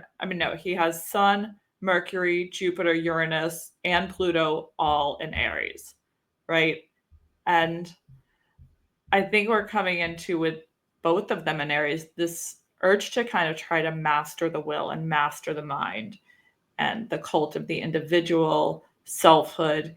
Kind of piggybacking on what Catherine was saying, this also going back into there's a lot of noise in the background. Somebody's typing. What Catherine was saying about the punk rockness of it all, I mean, I absolutely agree with that. But there's also you have to be sort of unrealistic too, in that like Saturn, it starts off with Saturn in Aries, and then Saturn leaves. And then we just got Neptune in Aries. So I have a feeling that in the beginning of this transit, we're faced with more restrictions. And in a way, those dissolve and the vision and the dream of the journey takes up more space over the next 14 years. So yeah, that was a lot of pieces, but these are things I've just been thinking about. So yeah, I mean, coming back to, I guess, the theme of what is our new myth of being human, what is the purpose of our humanity? And coming back to the will, instinct, we've been taught most of our lives to scrape away our instinct, and the programming of our whole system has been ultimately follow the rules, do as you're told. And instinct, Aries, is just the opposite of trusting that will, something that is unique to each person. Thank you. That was really nice. I really appreciate that perspective. You were mentioning, you were kind of talking about AI a little bit, and the I amness. It seems like we're on a path to have a meaningful dialogue about whether or not optimization of our humanity is as beneficial as our humanity. That feels like very Pluto and Aquarius in the background. So to me, it feels a little reassuring that we have a sign that's like, I exist, and therefore that's good enough. I feel like Aries kind of holds that torch of like, I am, and doesn't need to be anything more complicated than that. Maybe I'm being overly optimistic about what Aries can provide in the midst of such a huge push to optimize everything about our humanity. And Pluto and Aquarius, I don't also mean to underestimate the positive potential, right, of what Pluto and Aquarius can do for us, like French and American revolutions, you know, maybe democracy, instead of like, probably a lot of us would say that was a pretty good development in a lot of ways, right? So it's just interesting to think about what a double-edged sword progress can be when also trying to just accept and like love our own humanity. Yeah, I have to say, I absolutely agree. Like, thank goodness that we have something, Saturn and Neptune holding it down in Aries, while Pluto's in Aquarius. And also just thinking about like looking at this in contrast to what happened in 1989 when they were conjunct in Capricorn, when, you know, the Berlin Wall is coming down, we're carving out land, and we're saying, okay, we're moving from communism to democracy, right? It's a Capricorn structural alignment, but this is not structure, it's self. That was like, where do we place the boundaries? We're opening those up, dissolving them. Now it's the same thing, but it's about selfhood instead of Capricorn. It's funny, Rebecca, as you're saying that, an Instagram ad popped up last night that was like, download this app, pick a song, take a video of yourself and speak, and it will transform you into a pop star singing this song, and it'll use your voice and your image. And I was like, I mean, first of all, it's crazy that exists, and I'm kind of blown away by that. And then in another way, I'm just like super creeped out, you know. I think it was like I was scrolling through X or Twitter or whatever yesterday, and I think Chris Brennan had posted something like, how's everybody doing with Saturn-Neptune? And it was like this video of all of these AI characters talking about how cooked we are because no one's real anymore. I thought that was pretty funny. Anyway, okay, I'd like to hear, let's go to Jen. What are you thinking about with Aries as this sign signature of Saturn and Neptune? I definitely resonate with what Sam and Rebecca have shared so far, and everyone here, honestly. And thank you, Becca, also for your transmission, because that really brings up some powerful emotions that I think have to be present when we're talking about this. The 0 Aries point is going to affect the whole world. This idea that we are separate and that we have, as you said, Adam, nation states is a total fiction. So the fall of the Berlin Wall, the last time they conjoined, and the end of apartheid, and this idea of the world structure opening up into globalization, and the concept of maybe a possible post-Westphalian order, that was what got put in place in the 1600s after the 30 Years' War. We got this idea of national sovereignty.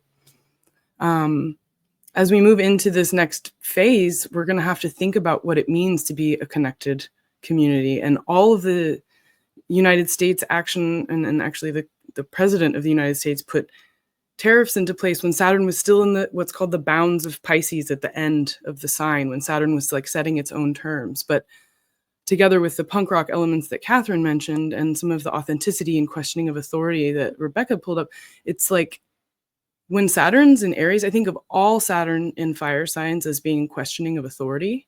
You can call yourself president, but if you're not acting presidential, that fire Saturn does not care. So it's the next phase of Saturn dipping into Aries just for now is just to say, we're going to be able to speak truth to power.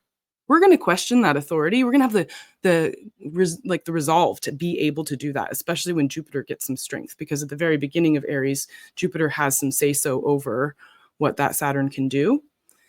And when Saturn dips back into Pisces, that's going to be some of that thing that I think Rebecca spoke to of like, oh, but we're going to be clamped down again because Saturn's going to have a lot more power to set the terms once more. But with the full ingress of Saturn back into Aries, I think that's when we're really going to be able to mount saying no. Like, you call yourself that you have this authority. Yeah, you got the job, but you're not doing the job. Do the job, or we're going to not care and pay attention or comply, right? So I feel like that has a lot to do with when it's on the world point, it's not just a US-centric story, it's everywhere. Anybody who's trying to exercise authority without actually being a servant leader is going to get it. Because people are going to say, we've had enough. Like, you have the title, but you're not doing the work. You have to do the work, and then we'll give you the respect, right? So I feel like that's a lot of what we're going to be seeing going forward with the whole world. And we have to think of it that way, that it is going to be everyone, not just, a special story with certain alignments that have patterns repeating. The 0 Aries point is everyone. Right, it's the whole humanity. And I think maybe also what you said, Adam, with your story about the AI pop stars, like, yeah, like, what does it mean to be human? That's a question for every human to be pondering. It's actually inescapable at this point. Whereas, like, when postmodernism was really rooting down in the last Saturn-Neptune conjunction, it was like you could still be living in modernism or postmodernism. Maybe if you had access to universities where that was the lingo that was going on, and then you go out to some rural place and it's like, no, there's still like definite modernism here. And so now all of those myths are evaporating and changing. So yeah, that was really well said. I think of Liz Green's, there's a section in one of my favorite books by her called The Astrology of Fate, where there's a chapter called The Myths of the Zodiac. And when she talks about Aries, she talks about the confrontation with a tyrannical authority figure in the story of Jason and the Golden Fleece. And at the end of the story, the downfall of Jason is that even though he's overcome this tyrant, he comes to resemble the tyrant that came before him. And so I think the servant leadership thing is super important. I was looking at Neptune and Aries in terms of, oh my gosh, no, I'm going to forget, Gandhi. And just thinking about passive resistance and how do you resist something? How do you oust structures or people from power that are corrupt without getting drunk on the power that's needed to do that work? Something that obviously came up during the periods of the French and American Revolution as well, where there's like this revolutionary heroic quality, and then there's this dark side, like what was the name of the French guy who was the leader that kind of he became sort of a tyrant? Anyone remember his name? Robespierre. Yeah, that's it, right. Yeah. Anyway, that comes to my mind. It's just like I always think of Star Wars, like there's a Jedi way of handling Darth Vader. Like how do we access that? I think that's going to be super important. But the other thing that's fascinating to me is I think one of the reasons we can think about Saturn in its fall in the sign of Aries is, this is the sun sign, and there's that dichotomy between the sun's sign and Saturn's sign in the zodiac, Saturn's exaltation and the sun's exaltation in the zodiac. And it's not surprising that Saturn in the sun's sign will sometimes correspond to the downfall of solar figures or central figures of authority. Even like Neptune entering Aries and the Pope has passed away and a new Pope comes in, or Saturn and Neptune crossing this threshold into Aries, and was it cancer that Joe Biden was diagnosed with? Yeah. So Yes. like that, like those transitions of who are our leaders, or the weakening or downfall of certain like leaders or central figures or central structures of authority, strikes me as like a super Saturn, Neptune, and Aries kind of subplot. So I just really love that you brought that up, Jen. I think that's super important. I love how you said, if you're not actually doing the work, it's like this placement will sort of kick you out.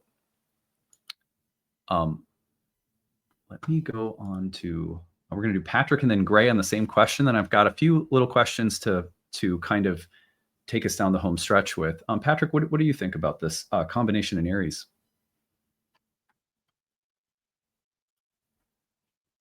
Hope you're muted. Thank you. I just wanted to say thank you to Jason for breaking the Fox seal.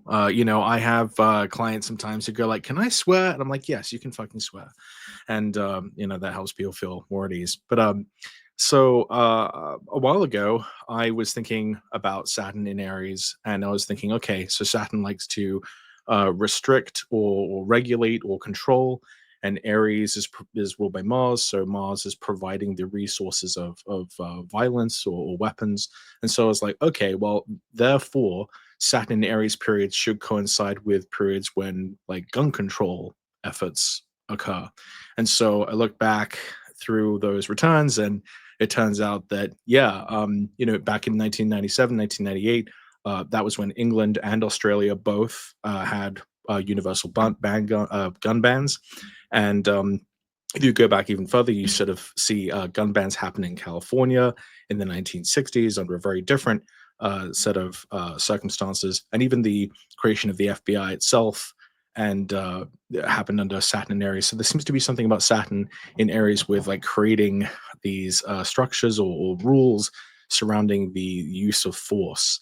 And so I'm a little concerned about that because, you know, obviously the United States has like a long history of having an issue with this particular policy goal, and it makes sense because the Second Amendment itself was ratified under Saturn and Aries period. So this seems to be going back a long ways in the history of this country, but we know that it's global. It's not just a United States story. Other countries are also taking these kind of initiatives in this time. So I remember thinking back last year, like, well, Saturn's going to be in Aries, and that seems to coincide with gun control. Well, surely that probably means, you know, the pro-gun control side wouldn't be in power. But interestingly, if we look back at that 1960s example, there was gun control implemented in California by the then Governor Ronald Reagan, but it was only in response to the rise of armed Black Panthers.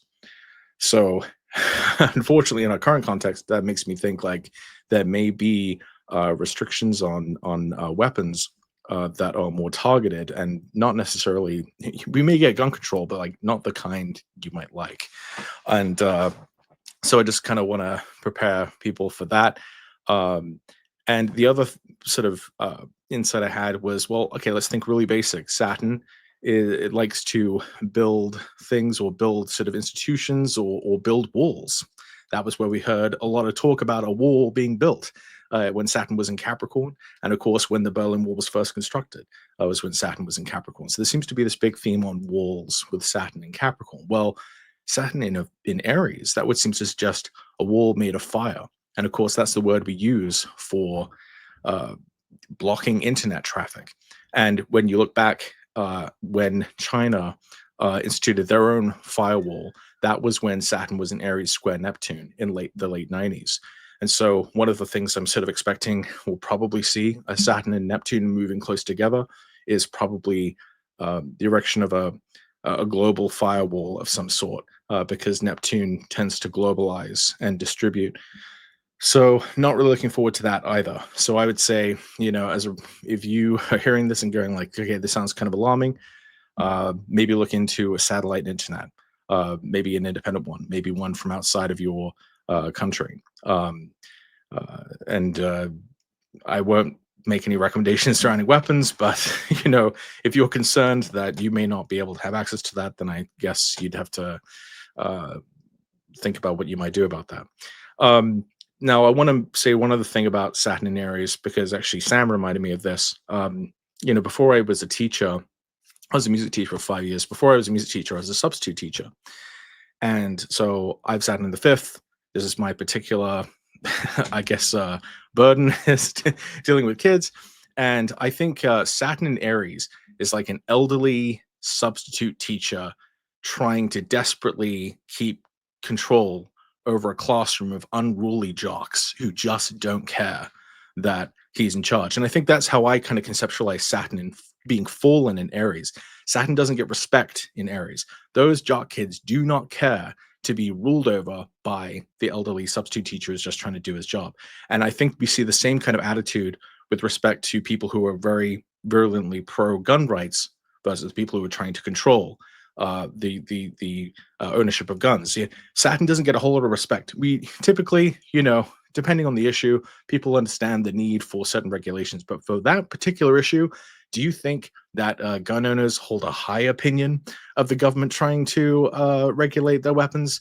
Like, no, they hold Saturn in very low regard in that respect. And so that's how I kind of understand Saturn being fallen in Aries. It doesn't get respect. Now, does that mean it's wrong? Does that mean it's not doing a useful function? I think it can be reasonable. But I think that's kind of the tricky thing for all fallen planets, all planets that are in their opposite signs. They are trying to do their function, even if they are not necessarily getting the respect that they deserve. It doesn't mean that they're wrong for doing it or that they're bad. They're doing it on hard mode. They are not doing so with the kind of esteem of the environment or the figures in that environment. So one other thing I would want to say, just reflecting on a few other things that people have talked about, Rebecca was talking about, like, what is our new myth? One of the things I think we can see with Neptune's entrance into Aries is probably a new era in media. Neptune and Pisces.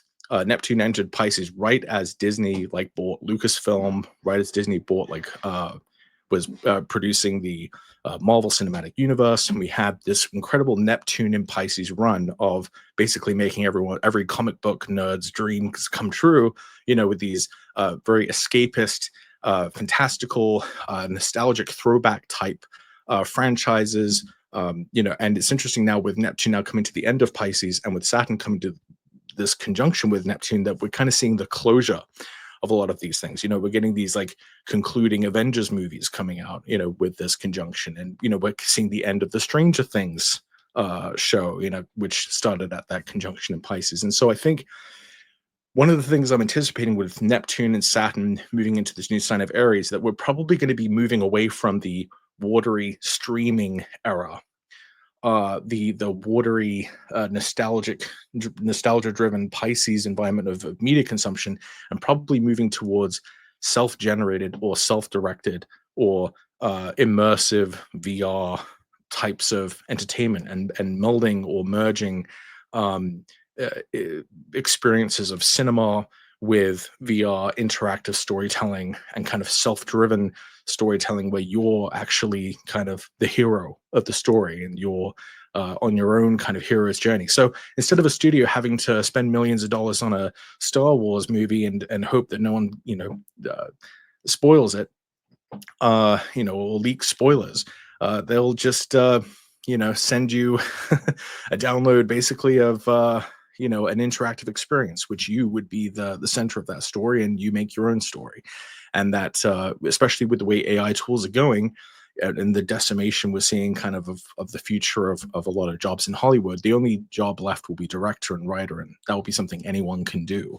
And so I think we're going to kind of see that Neptune era kind of begin, really, this do-it-yourself era, as Catherine mentioned, with Neptune moving into that sign. And one other thing I would say, sorry for hogging the mic, is, we talked about how wars, I know Becca mentioned that there's a sense of demoralization and just reaching the absolute limit of what the human spirit can even take with conflicts.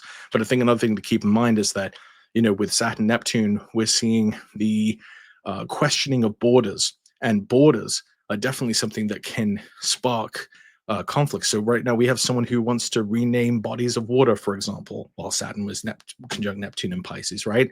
We see, we may be very attached to the way that our maps look right now, with the way that the boundaries of states are drawn, for example. But I think by the end of this transit, that could be redrawn, given especially the historical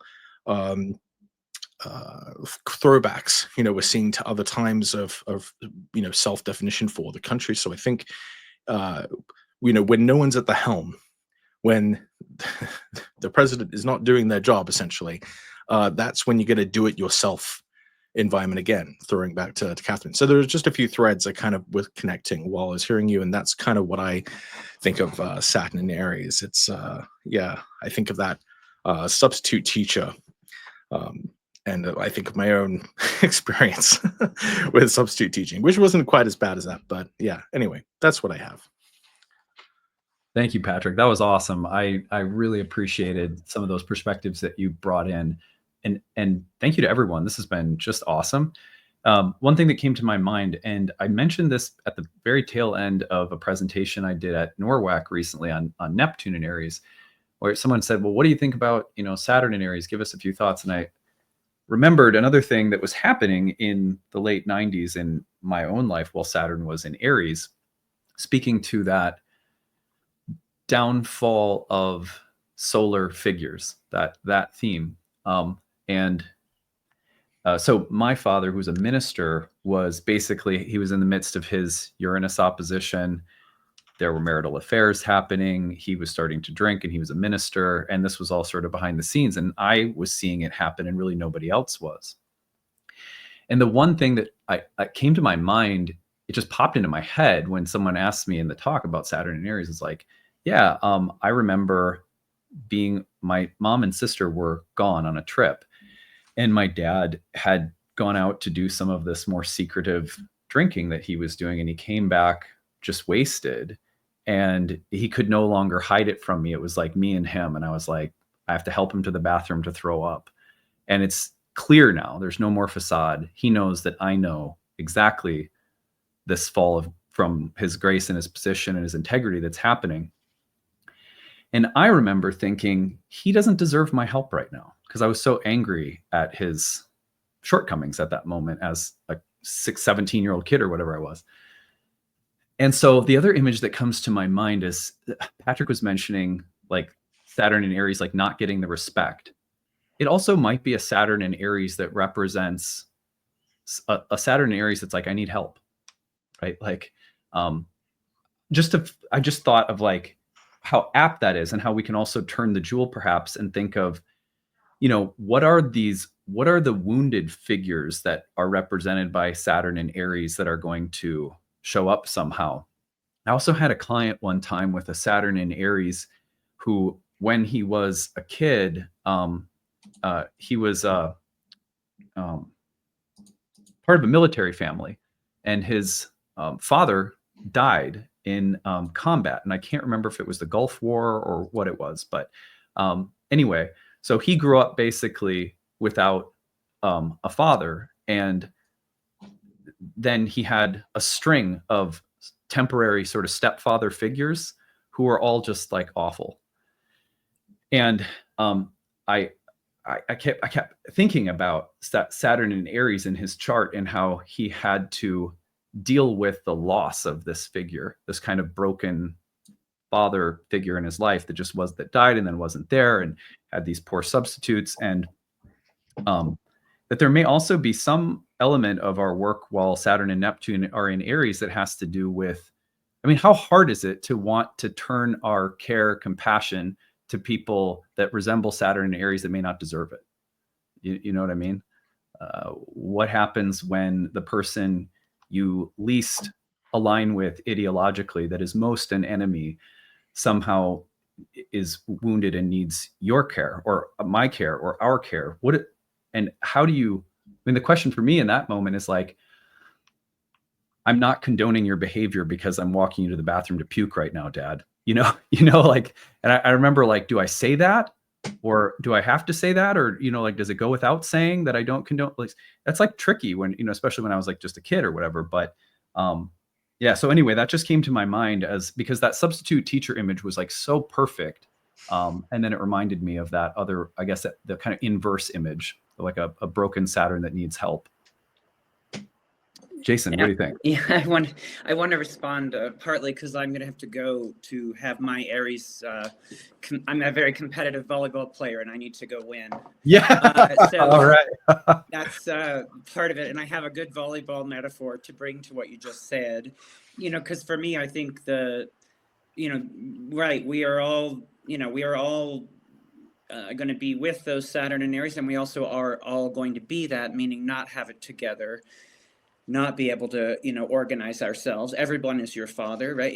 Like that is part of the invitation, perhaps, of Saturn becoming depressed and fallen in Aries is kind of like, no, you don't have it together. And Neptune will be happy to help you know that too. But what I am feeling, in this, you brought in also the Pluto and Aquarius and Uranus and Gemini. There's this sextile, right, going on. And to me, that's just flowing energy, not good or bad. And, the harder part of it for me is what I see happening where, when Patrick paints the picture of people enclosed in their main character syndrome and that the technology confirms you are indeed the main character. And you can kind of see people being bound by the Pluto, Aquarius, Uranus, Gemini technology, in a pseudo-connective space. So that's one way that I see that absolutely happening. And I really don't see how that won't be happening. But the other option for a sextile, and by the way, for me, the sextile is like a good set in volleyball. It's like the setter really runs the game, right? Like sets it up so you can have like the right hit. And, so for Saturn Neptune to get its hit, the possibility of asking for help. I love that you brought that in. It's 100% the thing I would like to see. And it goes back to when I'm saying that Aries is so vulnerable. Like there's nothing more vulnerable than a soldier on a battlefield, like period. Like a lot of us, I think if we haven't had exposure to that world might think, oh, well, he's armed and got a gun and, but actually it's an incredibly vulnerable position to be there. And there is this asking for help, this community possibility. Like there's an entirely different way than tech bro oligarchies to do Uranus and Gemini and Pluto and Aquarius. And I think many of us are going to be really doing that and asking for that help from each other and mutually being mutual aid to each other. And that really changes to me that actually creates the container of relatedness inside of which we can do the grieving, the resetting, the initiating. Like, again, there's a consciousness piece here that can be, people are speaking about grief, but people can decline grieving. And that's usually when they create wars, is in programmatic activations, right? People turn, again, back to Saturn, Neptune. It's like the error that I see repeatedly with Saturn, Neptune is to take some Neptunian vision and try to turn it into an agenda, because you can't really be with the grief that you can never realize a Neptunian vision and form. That doesn't work that way here. So but we don't want to grieve that. Instead, there's a programmatic utopia. Marxism and communism would be a great example. Also, 1846, right, is the debut of an idea, which then becomes programatized and becomes, really problematic. Or even in the 89 zone, right? This is absolutely when identitarian political, like critical theory, which is an incredible way of seeing the larger things, becomes an operationalized identitarian thing. It was never a politics, right? It's a way of seeing. It's a way of intervening. But if you turn it into a Saturn agenda, you again end up losing all the revolutionary potential of it, right? It's like, and we end up in this situation now where it's all being thrown overboard. Like, oh, fuck it all that identity stuff, get rid of it, because it got too programmed. From my perspective, it's like it lost its powers. And so I guess for me, that those all feel like deferrals of grief. Those all feel like we don't want to really go through this. We want to have something that will just like hop over the grief and create the new world. But again, if we can hang out together and care for each other with Pluto, Aquarius, Uranus, Gemini help, that would create that space inside of which, really do the things that will initiate something else. And I feel that happening in people's lives. I felt that at Norwalk. The Norwalk this year to me, where Saturn did go, boop, you know, that energy felt from I'm sure we all have different Norwalks, as indeed we will. But one thing I really felt aware of was a community processes that were actually felt a little bit different to me in this year. And I see that in a lot of things. And I see astrology having that role, as it always does, of being a scaffolding to the next thing, which isn't, again, a utopian, amazing, like, nobody gets to know what that is, but the being with, you know, being with together. I can't say enough about that sextile, and their sextiles are often missed opportunities, right? It's a Venusian flirtation that you can either, you know, keep walking or you know, I always think passing each other on the street, and, you know, and are you going to actually go meet, or are you just going to keep walking? You know, but there is a thing, you know, like, we've got a great set here, so hit the fucking ball. Jen, you want to jump in? Yeah, I just want to jump right in and really hold space for what Jason shared just now, and go back to 1989, because from the East German perspective, when the German Democratic Republic disappeared overnight, what the demonstrators on the Monday demonstrations had been working towards was a third kind of Germany that wasn't West Germany and wasn't East Germany, and that West Germany would change just as much as East Germany would change. And what happened was that East Germany got colonized by capital, and then didn't become a third thing. It became like West Germany. And so based off of that example, I think we really have to be with grieving the old, what's going away, and not rush into replicating some kind of new structure, and really learn from the past time that Saturn and Neptune were conjunct. Because I used to have, when I left Germany, I was an exchange student when I was 15, 16. And when I left, I would say to people, I have nostalgia for other people's nostalgia. It's like a really weird derivative thing of like, I'm mourning the past that they were living through in a country I could never visit, but I was living in, but it wasn't there. And then I was longing for their identity that they would never get back, and aware of this possible future that never happened either, that was really hard for them, because they would say, oh, well, you know, even though we were living in a democratic or a socialist dictatorship, we had this freedom of family that we don't have now. We had a kind of community that was free from certain pressures of money that we absolutely are damaged by with capitalism here. And so, and even gender protections for women got rolled back 40 years for them. So there were a lot of subtle, beautiful things about the state form that was wrong, that they were hoping they could marry together and change West Germany back, that it would be a kind of mutual exchange. And that never happened. And I don't think that gets spoken about enough, because we have this fantasy of like, oh, cool, everyone's got TVs and Barbies and cars now. Right. And it's like, okay. Also, there's this deeper level of what if they had followed Jason's advice and the West had stayed with the change and had acknowledged a unification of a third kind of being Germany, instead of this invasion of the Western values into like bad East, communist, Cold War, oh, freezing gray. Right. It was like, oh, OK, bring color, bring TV, bring life. That's not what they wanted. And so I think there was a missed opportunity that, with it being in Aries now, it's like maybe we can course correct and not be under those Capricornian stresses. And the Aries gives us an opportunity to actually make something new. So I also want to remind the folks that we haven't heard from Gray yet. So yeah, sorry, sir. Jason, I know you have to go pretty quickly. Would you like me to just briefly tell people how they can get in touch with you, since you have to leave? Yeah, and the main thing I want people to get in touch with is a conference where many of us will be, and I just want to name it. Adam has put it on there. We're having the Living Astrologies conference here, and Rebecca and Gray are both presenting. Sam has been part of helping it come together. And it's about all experiential approaches. So that's my main thing. My website is my name. That's pretty easy. But this is the thing this is an alternate Pluto and Aquarius opportunity. And it's here in Santa Fe. Yay! Just to be clear, Santa Fe, New Mexico. Yeah. So that's plenty for me, Adam. Thank you for it. Yeah. Yeah. So jasonholly.net. is how you can get in touch with Jason and his work more personally. Livingastrologies.net is the website for this conference. Experiential astrology. I love it. I think, just to say my own 2 cents for the people that are coming from my audience, what I appreciate about this kind of work is that you're hearing from me all the time someone saying, I think it's best to pair astrology with other kinds of practices, whether it could be dance or anything creative, or if it's mystical, if it's meditative, if it's yoga, if it's exercise. I think there is a tendency sometimes for, this is astrologia, right? It's got a logos at the end, and it can be a little rational and sort of heady.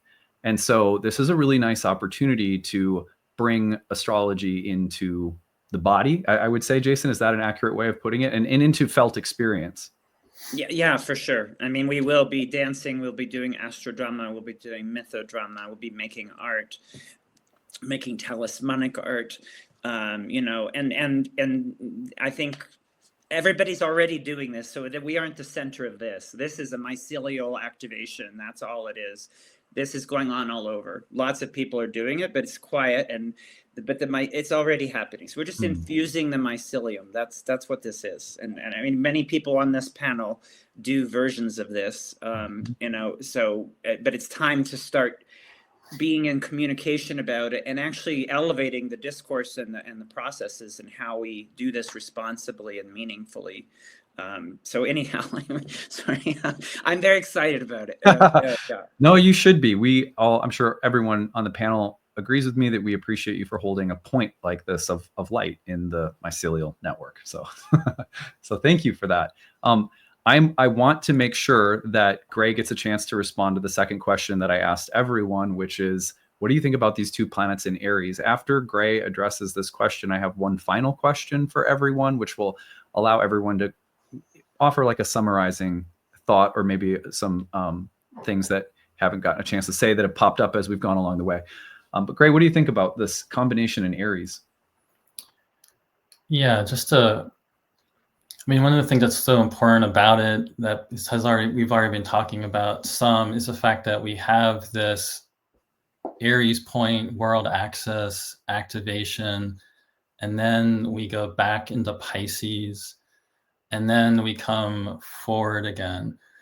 And so just to circle back to what Becca was bringing up, that also connects with what others were talking about, just the immense grief, and certainly veterans with PTSD, but there's so many people having mental health crises and just all sorts of deep layers of grief. And so something is going to be really set off that's going to be really extreme. I appreciate Patrick for bringing up some possibilities that some people might have been like, oh, I didn't even think about that. And we have to actually be ready that things are going to go way beyond that. Because when we are talking about the world axis, this is you're projecting the celestial equator out into space. It's the intersection with the ecliptic. It's the node of the Earth. It is the absolute archetypal power of increase. It's affecting everything. And Saturn and Neptune conjunctions anyway always go with our entire collective perception of reality changing in incredibly dramatic ways. But this would be one just alone that would say we're going even way beyond that. Plus we're putting it in configuration with Uranus and Gemini and Pluto and Aquarius. So for all the stuff like Patrick was talking about, it's really interesting with the internet, since the World Wide Web did come up at the last conjunction. And every single square opposition square is a really pivotal development in that, like the 98-99 is like the .com bubble of like Google and Google search engine. Then we hit the opposition, like Twitter, social media, like the Web 2.0, user-generated content. We hit the square. It's completely taking over politics. There's like virtual reality coming up. We go back to the previous one, 52, 53, we have television. The television era comes up. That's the original sort of, we're all connected on screens, and then we're all being manipulated. And, there's all sorts of issues around that. One of the ones I think that I think is really fascinating is the 1882 one. When Saturn was in Aries leading up to that, is when Edison brought in like the light bulb, and when we get to that 1882 conjunction in Taurus, he lights up a city block. And that's usually said to be the dawning of the electrical era. And I think that's a really amazing example to think about how much that changed humanity, our dreams, our imaginations, our ability to create. Because what's happening right now, we don't even know where it's all going. It's going to be changing so fast, so quickly. But when we think about, having electricity, being able to turn on light bulbs, our relationship with darkness, our relationship with natural cycles, it's our creative process, our ability to imagine and create. That's going to continue, but it's going to be really significantly altered. And that increasing fast pace of change that's going to come in, it is going to be really important for that grieving process to be held simultaneously, and to really have a lot of compassion and outreach.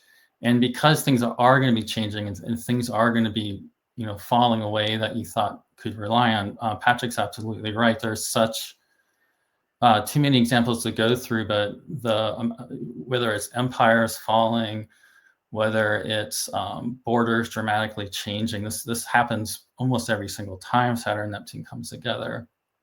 So there's just fundamental aspects that you think about reality changing, and that creates all sorts of complexes for people. Now, at the same time, I do think this can be very creative. We haven't talked enough about it being also the exaltation of the sun. And we do see lots of creative innovations throughout history with Neptune and Aries in particular, but also that combination. It can be actually very countercultural, especially Saturn and Aries. I also think about planets in fall being extremely countercultural. So I think one of the figures that I really think about with Saturn and Neptune, who I think is a great teacher for us, is Bell Hooks. He was born with the exaltation, as well as she has a whole like Libra stellium around that. And her book, All About Love, really speaks to what we need during these times. And in that book, one of the things she talked about was how sort of, how we want to describe it, capitalist, patriarchal, or whatever our culture is, that just basically kind of likes us to lie and develop these false selves, and develop now right now it's like where everyone's got these avatars and personas. This is gonna get way more extreme in the years ahead with whatever's happening. And she talks about, which I think it's very Saturn Neptune, this ability to pull away into solitude in the Saturn way and shed that false self. I think that's something we are going to need to be able to do, and then coming back into the community with that sense of authenticity. But at the same time, we're going to have to, not just cutting ourselves off from people, but there's going to be lots of people needing help and outreach and that sort of thing. But yeah, just that with the Aries, there's this, it's so dramatic with what's going to come in with this. Thanks, Gray. This has been really, really nice. I know Jason had to scoot. Really appreciate his presence here today. What I want to do to close us out, because we're at about 2 hours now, is final thoughts. I'm going to go around the panel. Any final thoughts you have, maybe something you thought of along the way that you'd like to add to the conversation, and also any, what I want to call like personal, practical, remedial, astrological advice. Like anything, if you were with a client, they were like, how do I live through this period? Anything that comes to your mind whatsoever. Maybe it's a gemstone or something like actually remedial, or maybe it's a piece of advice or a life philosophy, whatever comes to your mind. Let's throw a few useful practical tips out there for working with this energy in our personal lives. And again, anything else that's sort of left over that you might want to add to the conversation. I am going to start with Sam. All right. Yeah, I have a lot to say, so I'll try to be brief. I, like Jen, I like to also look at history. And the last time the Saturn and Neptune were conjoined in Aries specifically was 1703. And I think that's pretty significant given what Jen mentioned about the Westphalian era or system, and then at the precipice of going into what we now call the 18th century, and what that brought, which is that nationalism and imperialism, and all those particular things that came in its wake. And so we also have to look at that in the context, I believe in looking at it in the context of Jupiter-Saturn conjunctions. So the latest one was in 2020. And so this Saturn-Neptune conjunction would be in the third house from that, if we put it in that sense.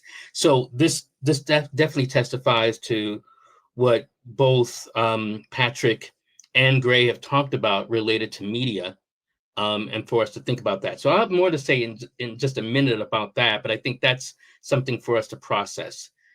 Where I differ is I'm not as optimistic in a certain way about Saturn and Neptune related to power. I think it consolidates a certain level of desperation for folks in power. And we saw this the last time, not the last time, but the second last time, when I was born, when Saturn and Neptune, no, Saturn, it was in Aries, and there were the assassinations of Martin Luther King Jr. and also of RFK.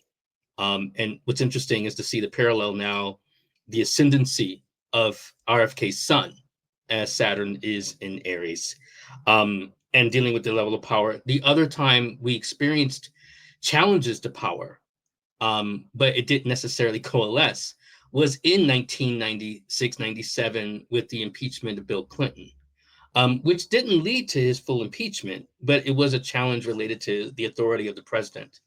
And so I think what that leaves us with is kind of thinking about our relationship to power, not just those in power and thinking how they're going to be quote unquote unseated, but what we're willing to do, Saturn, Neptune, in order to make it work.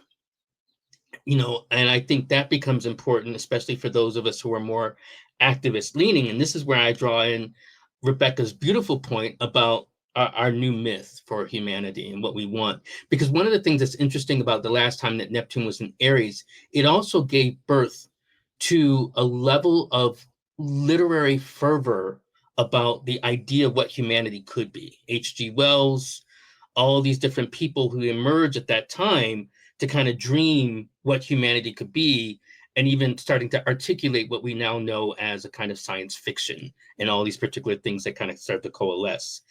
And I think Saturn Neptune, which is new to that, is versus 1846 and last time that in 1861, last time Neptune was in Aries. What is new is kind of, I think distinguishing the BS from what's real. And I'm going to go on a limb here, and you guys know I'm used to going down on limbs that particular way, is that I think this whole idea of giving so much space to AI is BS. I think it's BS, especially AI, because I think even Elon Musk has said something like the whole purpose for humanity is to be able to give birth to a super intelligence, which I think is crazy. Okay. And I think that becomes important to challenge that narrative for so many reasons. And one of the fundamental reasons that we can't ignore, I mean, we should definitely be thinking about how we're going to pioneer, how we're going to talk about new ways of being, new articulations of media, but we do have to be careful, having come just from an age of Earth with the Jupiter-Saturn conjunction in Earth up until that point, without thinking about resources. And, AI eats up immense amounts of resources. And we can't lose sight of that. And as much as we want to talk about how beautiful, how fun it is, every time you go for a prompt, you are, taking a whole vial of water, and maybe even a gallon. And I think we have to think about, well, do I want to be able to answer this quote unquote silly question, or do I want to be able to drink water in 20 years? Or my kid to be able to drink water? So I think as we think about moving into technology, moving into this new moment of Saturn and Neptune, it's going to be important for us to kind of come up with a myth of sustainability as human beings on our planet as we seek to pioneer. Now, to answer your question, Adam, I'll say that for Saturn-Neptune, I would say for folks, depending on where it is in your chart, make the dream real. Start retroactively thinking or retrofitting the dream. How do you get to the point where you want to be? Thinking concrete steps. So, for instance, I'm just going to put it out there for the millennials and Gen Z. Yeah, I'm getting, I'm older. I'm not saying I'm old, but I'll just put it this way. A GoFundMe is not a marketing plan, right? Or you kind of coming off every now and again, like my books are open. You can. What's your plan, right? Where are you kind of designating how you're going to create sustainability in your life? That's the combination of Saturn and Neptune in terms of what you're going to create in terms of situating and structuring your dream. All right, that's my thought. I love that. That is so, that was just really nice. And thinking about those ecological ramifications, I just became aware of that literally in the past like month or two, maybe. I wasn't. And then my wife, who is a good double Taurus Cancer rising and is really very eco aware, far more so than me. I'm always up in my head somewhere, right? But anyway, she was kind of making me aware of that. And then I started thinking about that idea of water and air again, and how the water is fueling the air elementally in that exchange, and that eventually the air has to come crashing back down to water, doesn't it? In the elemental stages of development, the air eventually condenses into clouds and bursts. What does that look like when there's an unconscious tapping of water from the get-go of that cycle? And I'm thinking now, of course, metaphorically, but the relation between the water and air is at play in that dynamic. And it strikes me as very Pluto and Aquarius, like a shadow of that dynamic, the water from the sky. It's fascinating. Anyway, I won't labor that because I really haven't thought through it very much, but you can just see where my head is going at least. Thank you, Sam, as always. Enlightening, incisive, funny. Love having you around. I'm really glad you could be here today. I want to tell everybody about how you can find Sam's work. I'm going to do this for each person as we go through now.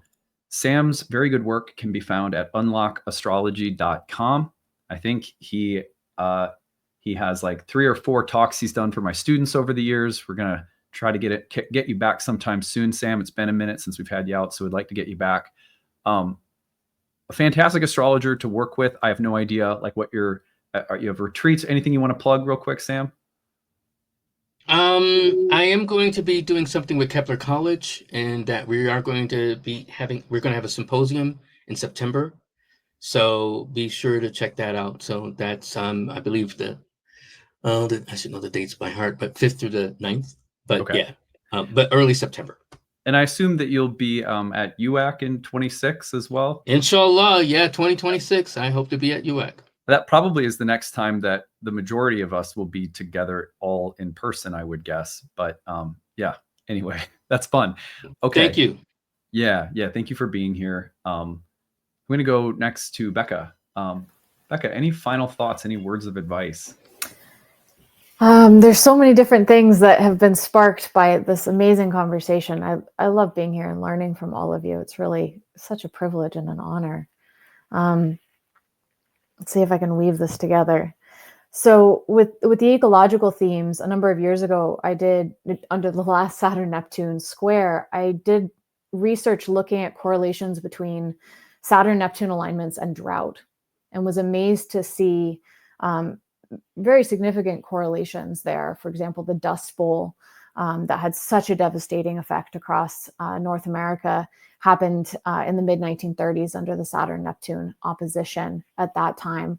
Now, not every drought occurs under a Saturn-Neptune alignment. Not every Saturn-Neptune alignment happens to line up with a drought, but it was really interesting to see the patterning and the crises related to water, whether that is a lack, a deprivation of water, as we see in drought, or the destructive, death-dealing effect of water, as we saw with, say, Hurricane Katrina or the Indonesian tsunami under the Saturn-Neptune opposition. 2005, 2006.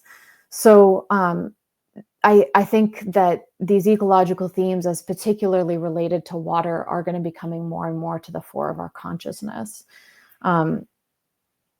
Another theme I just wanted to bring in from before, when a number of you were talking about the fall of the father figure, the Saturnian figures, you were also talking about the solar heroic figures, the fact that we can often see a crisis of faith that takes place under Saturn-Neptune. And Friedrich Nietzsche, who was born with a very wide Saturn-Neptune conjunction in 1844, declared the death of God under the subsequent Saturn-Neptune conjunction in 1881. And I had that in my mind as all of you were speaking about, well, what if that figure needs help? And so what does that mean for us now in terms of what if the divine needs our help to step in and take on that responsibility? Geologists are debating that we call this era the Anthropocene, because humans have become a geological force.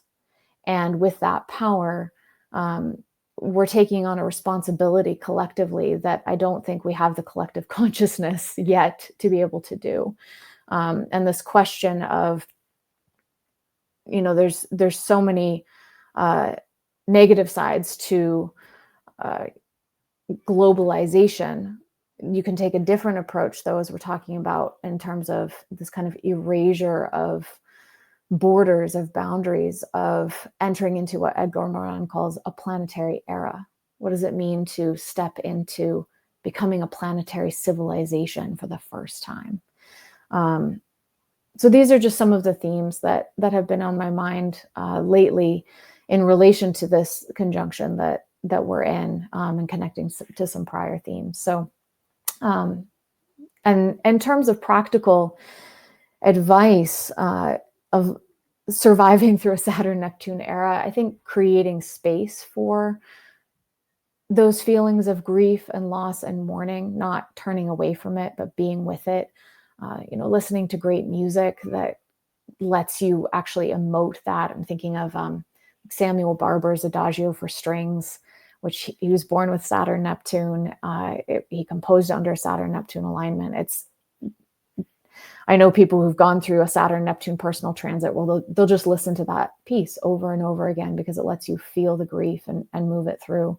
So grief practices, discipline, spiritual practice, creating that container to connect with something beyond,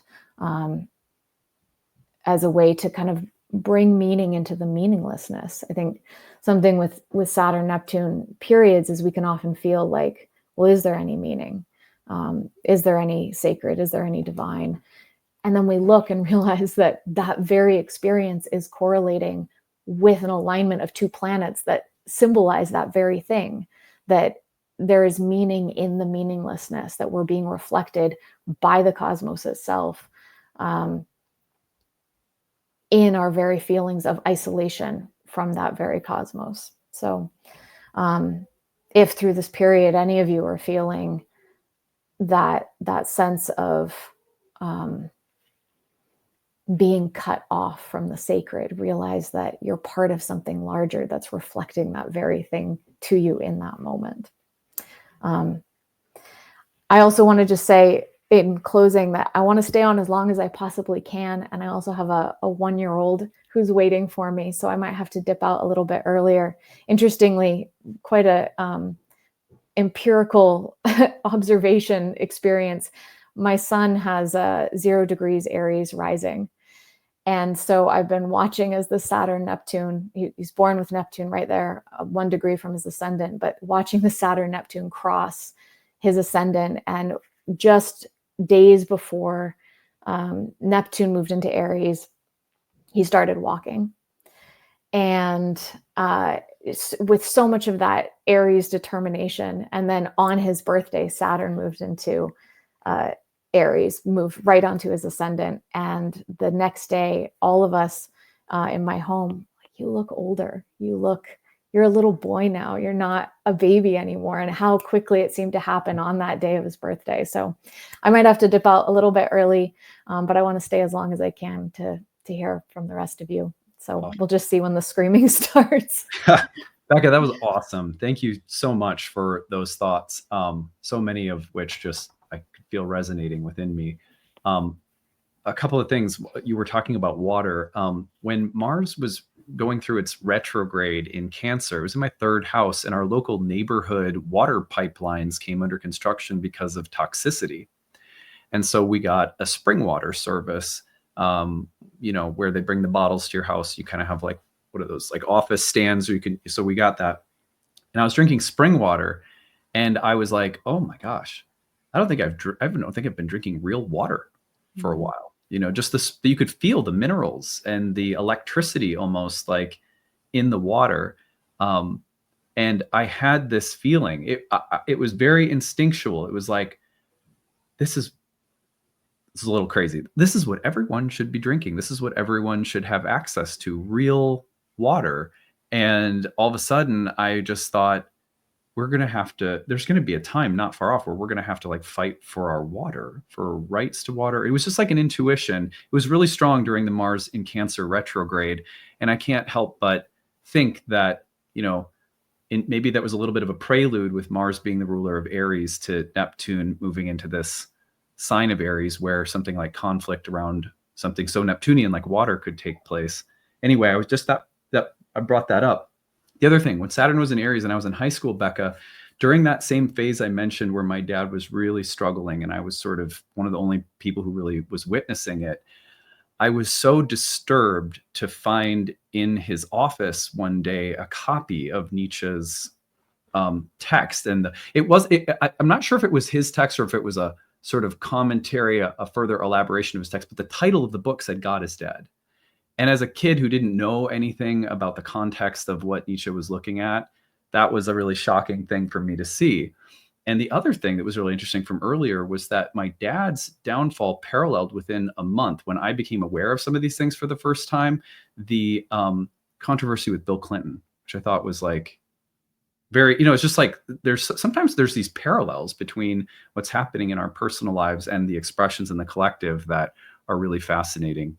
I also just want to say how much I appreciate the like giving room for, like I said, sometimes we have to put a redemptive narrative where really it's scary to be with pain, suffering, impermanence, melancholy. And yet, if you think, I think about, there's a band I like called Sleeping at Last, and they have this beautiful song called Saturn. And in that song, the song really gives voice to the melancholy of Saturn. And what I love about that song is that there's no need for an antidote when you sink into the beauty of the music expressing that melancholy. That's why, I think why we have the blues, or that kind of blues shaking gospel music that's born of suffering. Like sometimes there's an aesthetic dimension to the experience that can so quickly transcend the need for like a teleology to be assigned. Why is this happening? What will come of it? So I just really appreciate you touching into that. I think that's really important. Becca can be found, let's see here, beccatarnas.com. So if you want to work with Becca, Becca is teaching at the California Institute of Integral Studies. So if you decide to go to school there at some point, a lot of people in this astrological community will find that is an allied place of learning. And so it's not surprising to see that Becca is a faculty there. Anything else that you want to plug, Becca, aside from directing people to your website? I think that's the main thing at this point. I've kind of very gratefully tucked myself away into a graduate school, and I'm teaching archetypal studies and transpersonal psychology and Jungian psychology there. So yeah, that's the main area where if you want to come work with me, you can come get a PhD or a master's degree in that context. Yeah. But it's really, it feels like a wonderful kind of coming back into the astrology community, being here today and connecting with all of you. So thank you so much for inviting me here. Yeah, absolutely. And if you guys don't know Becca's work, another thing that I just have to say that you will be delighted to find out if you do a little searching of Becca's work online is the amazing connections that she's made between the realm of Middle Earth, The Hobbit, The Lord of the Rings, and archetypes. It is easily one of my favorite features of Becca is that she is like a fantastic Lord of the Rings, like master expert. So just a plug there because I'm sure people could probably find some of that content online somewhere, Becca. Yeah, I think even you've posted a video of the astrology of J.R.R. Tolkien that I did for your platform. There we go. It's on my channel. Okay. Yeah, exactly. Yeah, I have a number of things on Tolkien there, who's also wonderful to journey with during a Saturn-Neptune period. He was born with the trine. So a wonderful way to enter into the imaginal realm in that form. Absolutely. Thank you so much, Becca. Thank you. I'm going to move next to Rebecca, and I apologize. While you say a final few things, I have to use the bathroom or I am going to Saturn-Neptune burst through the boundaries. So go for it. I'll be right back.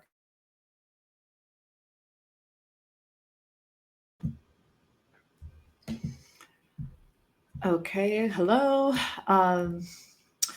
So wait, was this for me or for you, Becca? Sorry, for you to close up or for me? I think it was to you. I think we're passing from one okay. Rebecca to the other. Okay, yeah. Becca to Rebecca. Okay. First, it's just so refreshing to be here and hear so many astrologers speaking into the much needed environmental crisis. And I don't think I've been on a panel recently where I've heard just that resonant tone that's necessary, and that we can speak to, like the last 14 years, Neptune being in Pisces and the crisis of water, and now how we're facing it when we have this hot and dry year coming up as well, with both in Aries. So we have to start preparing for that for sure, and thinking about that more ecologically. So that, I guess, coming back to that new myth of what it is to be human, and rounding that out in what is a new hero. And I agree, it is to be a good steward of this planet, to take good care of this earth, to get in right relationship with this earth. It's almost as if we don't have a choice. And if just looking at like the way everything's moving from, the beginning of humanity to hunter-gatherer to agrarian, and then industrial revolution, right? And then we're moving to this technology age. And then that brings up this concept of us not needing to do a lot of the things that our ego did before, and AI doing those. So I do want to bring in the concept of AI again, because a lot of the things that had been somehow stripped away from us, like, oh, you don't need to stay home anymore with your kid because you can do this. Oh, you don't need to do this anymore. You don't need to do that. You don't need to cook anymore.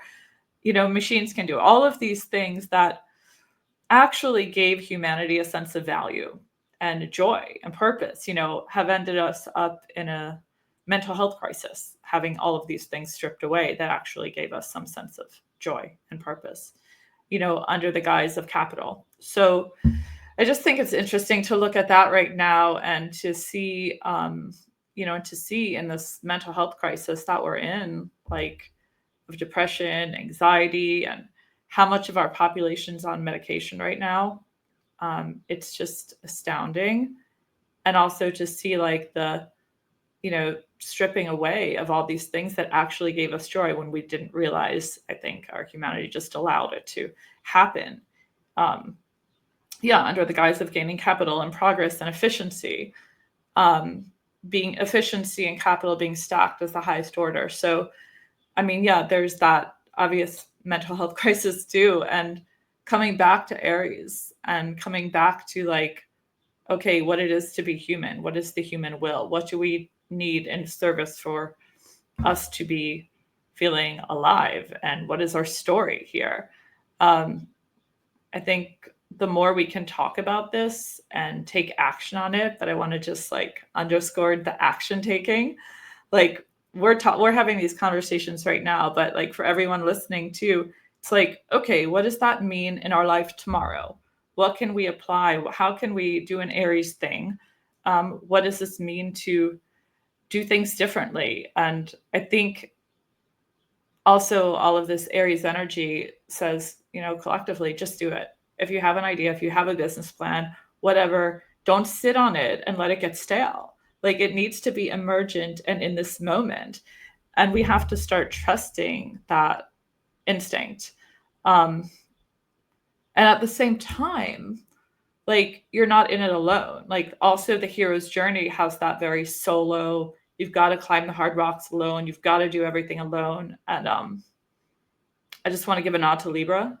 Hello, Libra, because the polarity here is very important. I think like, you know, when we're in any transit collectively, we're all kind of under the influence and we can't see anything out. Like for 20 years, we were all under the influence of Pluto and Capricorn. It's just like climb the mountain, keep climbing, get to the top. This whole drug that the whole collective was just under. And then it moved into Aquarius. Then it's like, what was that? Why were we climbing that mountain? What was that for? And so same thing, like, let's not do that with Aries. Let's not get into the mindset of we've got to do it all alone. We've got to climb this hard mountain. Life is hard. And what if we engaged more Libra along the pathway? So I just want to bring up the polarity and engaging more in relationality and partnership, considering collaborations more so. I mean, there's, yeah. And I appreciate so much what Sam said as well, is like giving a nod to the shadows of Aries, imperialism, dictatorship, these things that we need to just call out and watch out for and make sure that they don't happen. So to having some internal stops and conversations when we hear these tendencies coming up, even in our personal lives, calling them out. What does that mean, you know, in our daily lives? And we can talk about these things so conceptually, but they're also very personal too. You know, so I always want to question, what does that mean for us when we wake up tomorrow? And what else? Yeah, I mean, I'm born with a Saturn-Neptune square, exact, like to the day, to the hour. And so I've always felt this struggle between structure and no structure and the dissolving of the structure. And I've kind of learned the hard way throughout life to create structures that have those release valves within the structures, as to kind of what I was alluding to before. So having everything tied up with Saturn, squaring Neptune, all my planets in Virgo, conjunct Saturn, I think like we have to, like, there has to be a part of us too that can be a little bit Neptune dreamy, unrealistic, and to kind of create a shape and put something out there and have the conviction and the dream to kind of do the Saturn thing and build a reality around it. I mean, Martin Luther King is another one. MLK has Saturn tri-Neptune. I have a dream. And he holds that so beautifully. So I do feel that there's great potential to do the work and do the Saturnian work to build the bricks around the Neptunian dream here. I'll end with that. Thank you, Rebecca. That was amazing. Rebecca, you can find her work at RebeccaGordonAstrology.com. I quite literally wouldn't be here without Rebecca, because she was my very first teacher, the very first formal course I took, and the person who really said, go out and do it. Like, I was really hesitant to start my career, and she was like, you're fine, go do it. And I was like, okay. So, yeah. So Rebecca is very helpful when it comes to making, you know, nebulous things like astrology come into concrete expression. She has trained thousands of astrologers in her career. And so you couldn't study with anyone better, in my opinion, my humble opinion. So anyway, check out RebeccaGordonAstrology.com. Rebecca, anything else that I can plug for you or that you want to mention? Well, I just want to say how grateful I am to you, Adam, for your voice in the astrological world is so meaningful, and what you've done for this community and the whole practice of astrology, the way you've brought the community together, and you do time and again, year after year. I'm just grateful for your presence here and what you're bringing. Thank you. It's such an honor to be here now. Yeah, that's it. Thank you.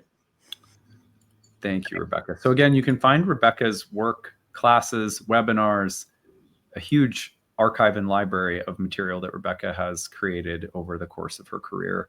RebeccaGordonAstrology.com is the place to connect there. And we really appreciate you being here today. Thank you. So I'm going to move along to Catherine next. Catherine, final thoughts for us? Any words of advice or wisdom? Adam, I hate to interject, but Jen has to leave. Oh, okay. Catherine, can I do Jen? Sorry, Catherine. For sure. Okay, my bad. Yeah. Jen. I'll just be really quick. There's just one image. Lost, the show, at capital LOST, season 2, episode 1. It opens in a hatch with him playing Mama Cass Elliott's Make Your Own Kind of Music, which was released on with Saturn and Aries. But this is the Saturn-Neptune opposition. And if you think about everything else that happens in that specific opening episode of season 2 of Lost, that is medicine for what's about to happen. And the second thing I want to mention is that 2 of the 7 people still here are located in a place where in 1896 there was a brewery that was founded, and the tagline for this was, it was the Olympia Brewery, "It's the water." So while you're all talking about water, I'm thinking to myself, no, literally, like, it's the water. Like, this is Saturn-Neptune opposition holding down. So those are 2 moments of Saturn-Neptune opposition informing maybe like what we can do with conjunction energy. And that's it. I just wanted to kind of give that medicine of, if you're ever, you can just watch the clip on YouTube. You don't have to go crazy and like actually rewatch all of Lost, although I do think it's fun to do. I've done it twice. But that one episode, that moment has always stood out to me in television as this like fantastic awakening from, and what he's doing, he's like pushing a button to keep something normal. And the second someone else comes in, he's like, I'm out of here. Like, I gotta get out of this structure and break out of the hatch. So I think that's some medicine we can take away. And also thank you everyone for everything today. It's been super fantastic to hear all of your input and imagine this together with you. And also I saw someone in the chat mentioning like, this is the collaboration that we can lean into. And you've always held space for that, Adam. So thank you. Yeah. You do such wonderful work at the Kali Institute. Will you just tell folks about what that is and what they'll find when they visit this website? Okay, so the Kali Institute is the Celestial Arts Education Library. It is an actual archival research center in Olympia, Washington. And when you go to the website, there's a little browse button. You can start looking at all the books that we've logged so far, but there's still a lot of things to log in, journals, archival materials. I had this at the ready. This was the Kepler College conception chart, like the concept chart, which has Saturn conjunct Neptune in it. So there's like lots of primary sources that you can see here by our colleagues and ancestors. So if you go to Kali, you can go and check out the virtual part and support us, hopefully, yes, please. And then maybe sometime when you're on your way to Norwalk or you happen to be in the Pacific Northwest, you can come physically and be around all the books. And it's quite a fun thing to be in a space where all of the books are in one room. So. Absolutely. So check that out at the Kali. It's www.kali.institute. Check it out there. The Nightlight Kickstarter has contributed in the past to support the research center. So I personally feel like it's a really good thing to support. It's something that I'll be excited to continue supporting. So thanks, Jen. Thanks for bringing such good work and research. And there's a million other things that Jen does that we haven't even talked about. You're a powerhouse, and we really treasure you. Thank you. Okay, so now I'm going to switch back over to Catherine. Any closing thoughts, words of wisdom, advice that you have for the Saturn-Neptune dynamic? Yeah, just something else that's really on my mind right now is this theme of leadership. And we've talked a lot about how the fallen quality of Saturn, the sense of insecurity that doesn't, keep in mind, like when this is showing up in a natal chart, you have a lifetime to work with it, and you have a lot more agency over your own way that the planets show up in your chart if you're using astrology. But collectively, we do see that sort of overcompensating authoritarian leaning with Saturn and Aries. But I also want to put into our minds this idea of the underdog. So when we think about a planet that's fallen, this is often a planet that doesn't feel like it has the respect that everybody else has. And so this may be sort of the rise of leadership in all the senses that is unexpected. So someone who's a little bit of a maverick, an underdog, some sort of like risk taker, or even the anti-hero. So we see that show up a lot too. And I'm very curious to see what Gen Z does with this aspect, particularly because a lot of them are coming into their first Saturn return. And we can't think about Saturn in Aries, Saturn return, without thinking about Neptune in Aries. Like these two things need to be thought about together. And so I think about that, and I think about how this is showing up in people's natal charts. Like this is a major seed that's being planted in the Aries sector of our charts, one that we haven't seen since 89, 90. And as much as we've talked about the divine discontent, the grief, the heaviness of just realizing that what we thought was going to happen hasn't shaked out the way we thought it would. There is an upswing from that if we can allow ourselves to go through that process. And it's a soul searching process, actually, because when you feel that sense of abandonment, you're left to figure, you think you have to figure it out alone. And very often you can only be the one who figures that out for yourself, that soul searching sense. And I think that's part of it. But the other part of it is the sense of community that we're talking about here. Because Saturn, although it's fallen in Aries, it also is a triplicity lord. And triplicity infers community and support.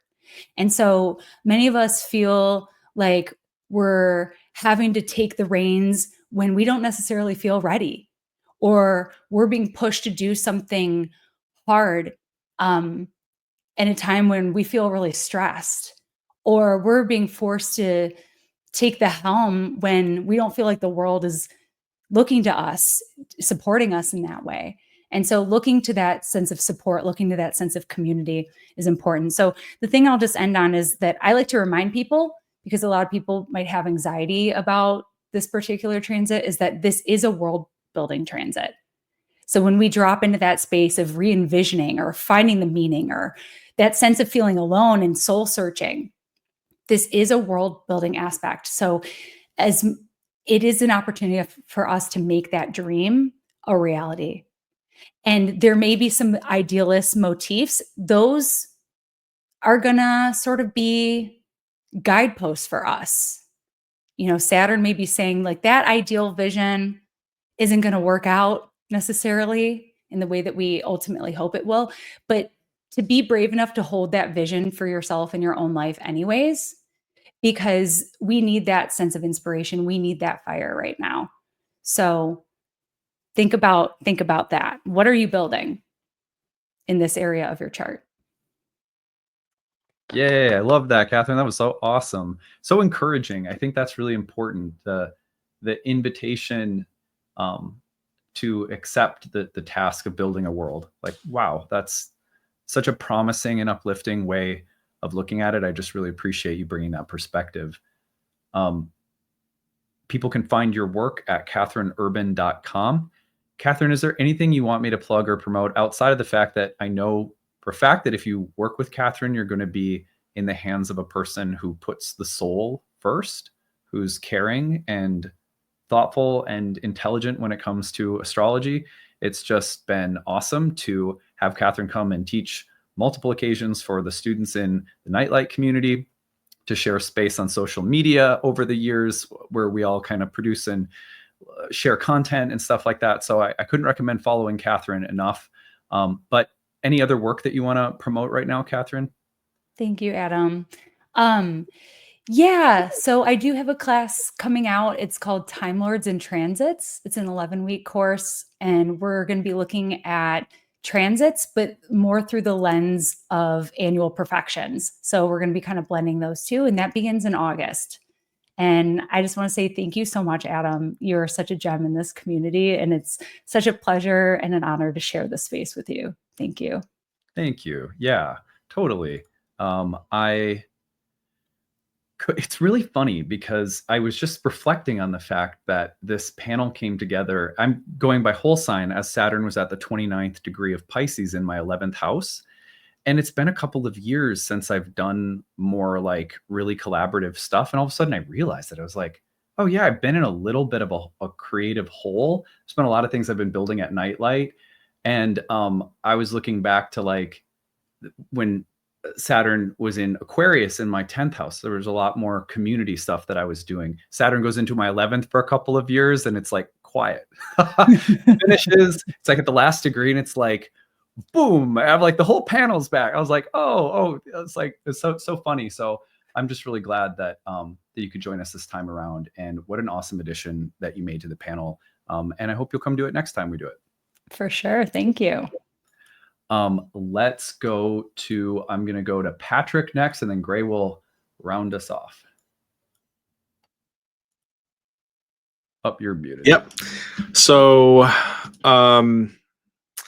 my advice is probably going to tend more towards the practical, because when I think of these transits, I'm usually think of them at the most sort of elemental level, and then I kind of have to scale it back and factor it to the situation they're actually in, and like, what does this really mean that these things are potentially on the way?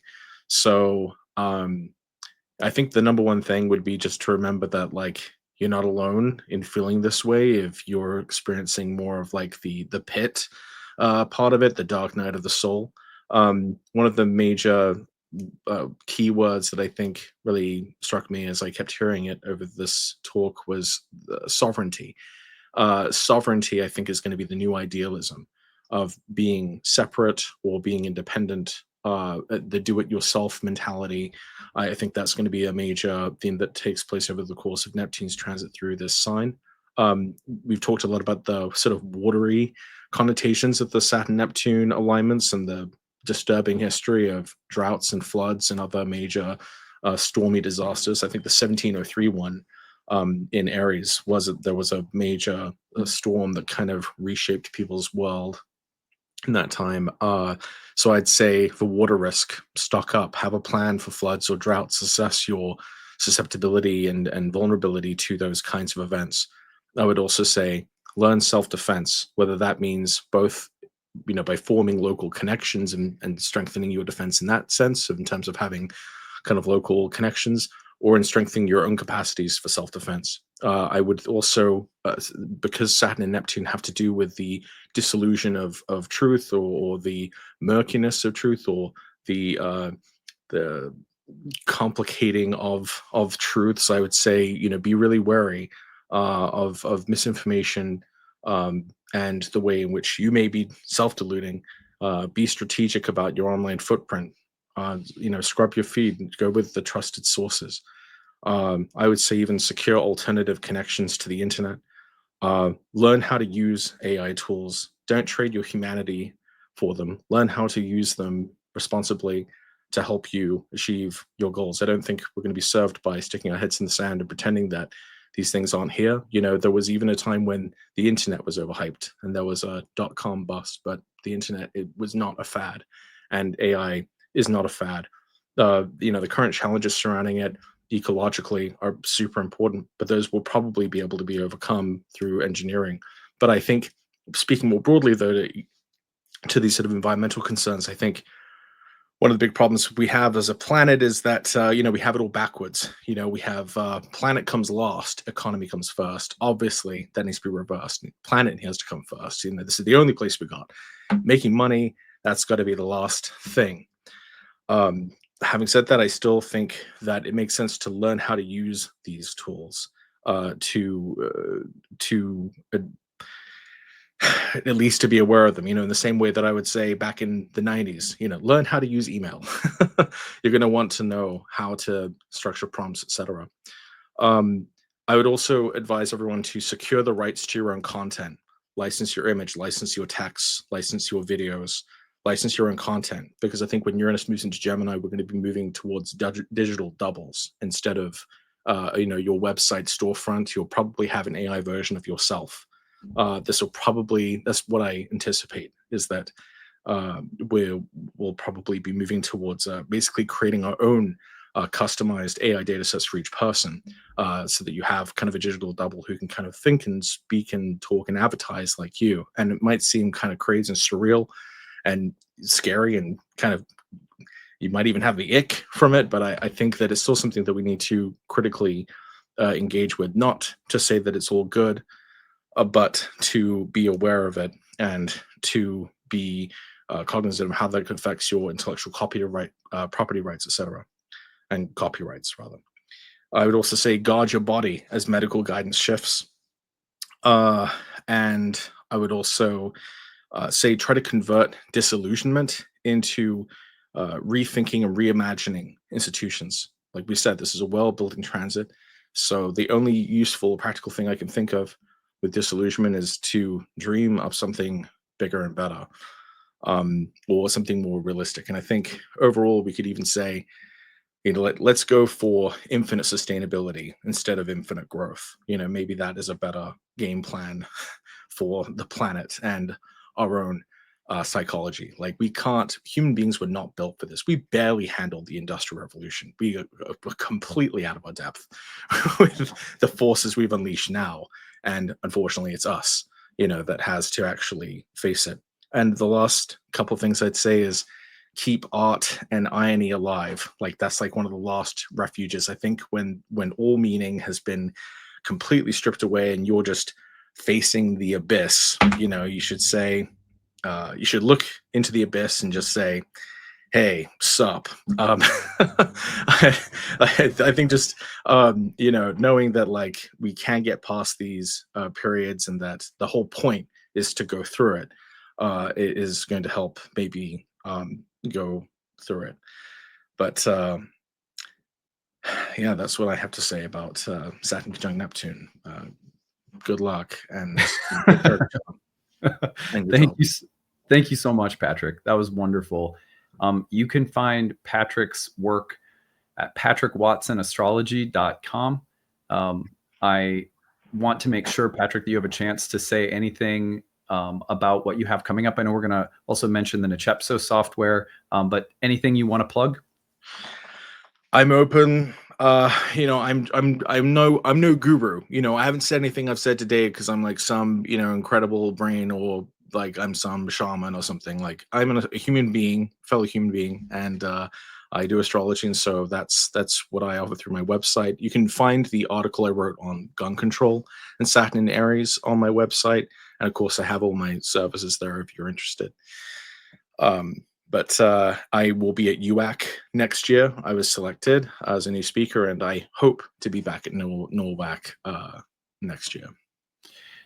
Patrick, I really enjoyed your talk on Time Lords that you did. I attended that one. Thank you so much. I'm not sure who else was there, but it was great. So Nechepso software, you want to tell us a little bit about the Nechepso software? Yeah, sure. I hope this doesn't come off just like an ad. I will keep it just brief, just to let you know what it is. Well, one of the things that I've been doing with AI since I got a hold of it in 2023 is I got involved in coding. I don't really know a whole lot about coding, but I've been able to create some little programs and stuff. And I joined forces with John Streeker and Nick Dagan-Best, and we put our heads together to reimagine a new astrology software that met the needs of astrologers and kind of moves astrology software into the 20th century. So Nechepso is the result, and we are releasing Nechepso to the public on June 17th. and we hope you like it. It's full kind of rethink. It's not just charts, it's personal. It's keeping track of your personal transits and those of the people close to you. With every chart, there's timelines to add events and timeline displays to graphically display events in a person's life. And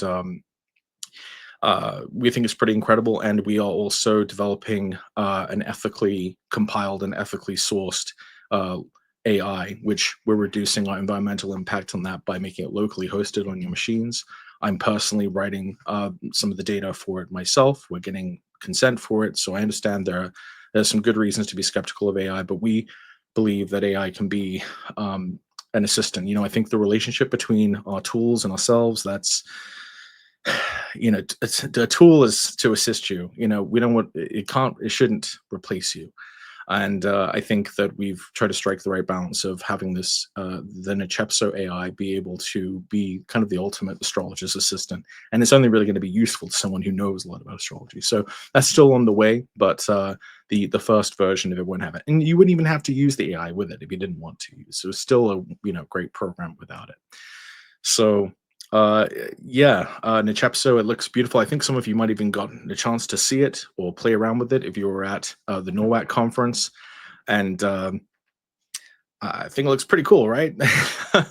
It's a very kind of nice, clean, modern sort of interface, and we hope people like it. So you can go ahead and check that out, the way it looks and some of the features it has at nichepso.com.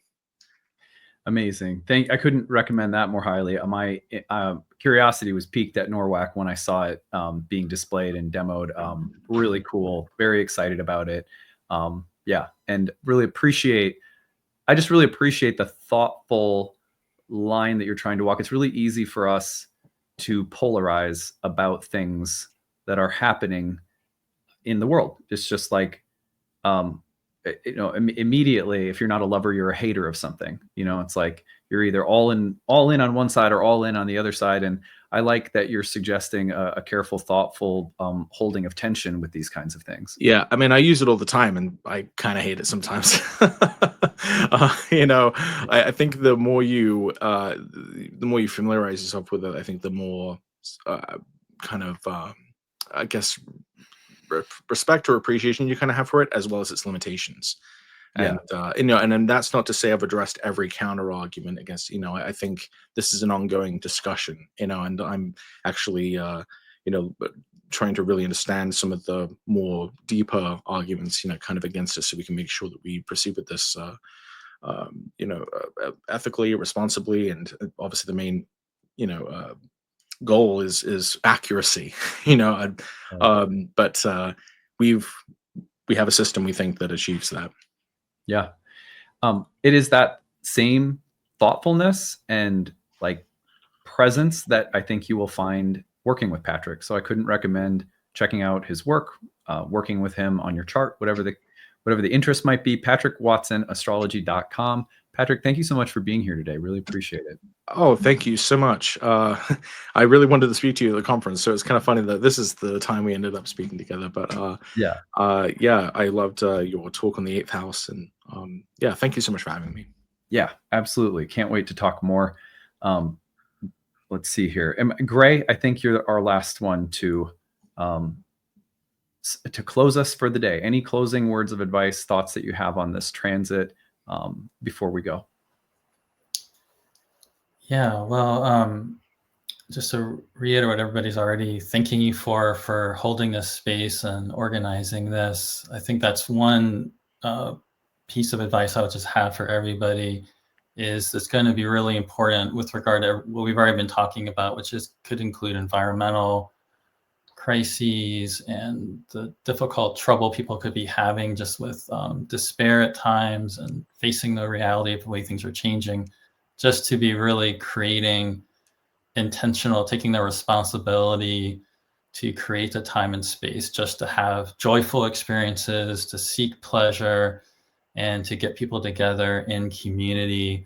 Like this event is a really good example that someone just reached out to you and then you made it happen. And then we were able to have this event that all these other people are also participating in. That's going to be really, really important. I won't speak to all this stuff. Patrick, I think, did a really great job of covering lots of very practical things that you can be doing. One thing he did say that I do want to go a little bit more into is just the importance of also imagining something different, because that really is the total power and potential of what we're facing right now. Even though there are many things to be concerned about, we really are in a place where whole new worlds can be built. Things can change. Things will absolutely be changing. And so whatever dream you have, to really create that plan and do whatever you can to build it. And, while also being in a relationship with other people, inspiring other people to do the same.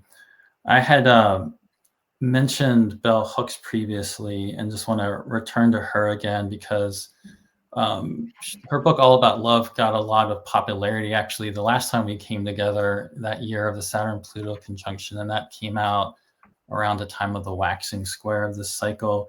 And the quote she has in there that is very much connected to the book is that love is the will to extend oneself for the purpose of nurturing one's own or another's spiritual growth. That's actually from the book, The Road Less Traveled by M. Scott Peck, which actually was not only published at Saturn square Neptune, but he was born with Saturn opposite Neptune. So there's like a triple Saturn-Neptune thing going on with that. But that point she has, as well as just to even do the Saturn thing like that, which, love can be very Neptunian, but it can also, we can get caught up in falling in love or rushing into things, which is going to be thing that's going to be going on with Saturn, Neptune, and Aries. And by actually defining what it is, we can be responsible to bring it about, and to actually be accountable and responsible to bring that love into the world. And I think thinking about it in terms of nurturing your own as well as someone else's spiritual growth through this time period is going to be really helpful, because that's absolutely what is going to be providing us, is an really extreme abundance of opportunities for spiritual growth. And while people aren't going to be going out to be making Saturn and Aries talismans because Saturn is in its fall, that does not mean you cannot have a devotional relationship with Saturn. So whether you actually practice astrological magic or not, just coming into relationship with Saturn and the really good qualities of Saturn, I think is going to be really helpful through this time period, because there is going to be so much uncertainty. We are going to really have to at times trust our own inner knowing and our own ability to have that kind of faith with what we're building and bringing into the world. But it's more I can say, but I think since I'm the last person, I should probably end here, since we're already crossing over 3 hours, I think, at this point. So thank you for inviting me, though, to speak. Thank you, Gray. Yeah. I was, as you were speaking, I was, when other people's growth becomes as important, or even sometimes more important, than advancing in our own self-interest, it's amazing. It's a bit of a paradox that those are sometimes the moments in which we stand to grow the most and achieve the most in our own personal growth. Not suggesting that you could become a martyr, perhaps, with Neptune at times. Anyone, I guess, could run into that complex. But I really appreciated that idea of your victory is my victory. Like that mentality.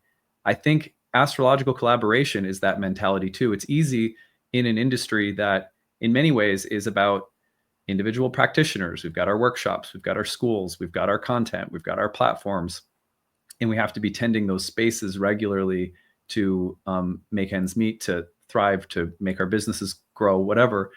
But it's always been my philosophy, and one of the main reasons that I thought, yeah, it's time to do this again, is that I always grow when I start thinking about how do we help grow the success of the people that surround us, you know?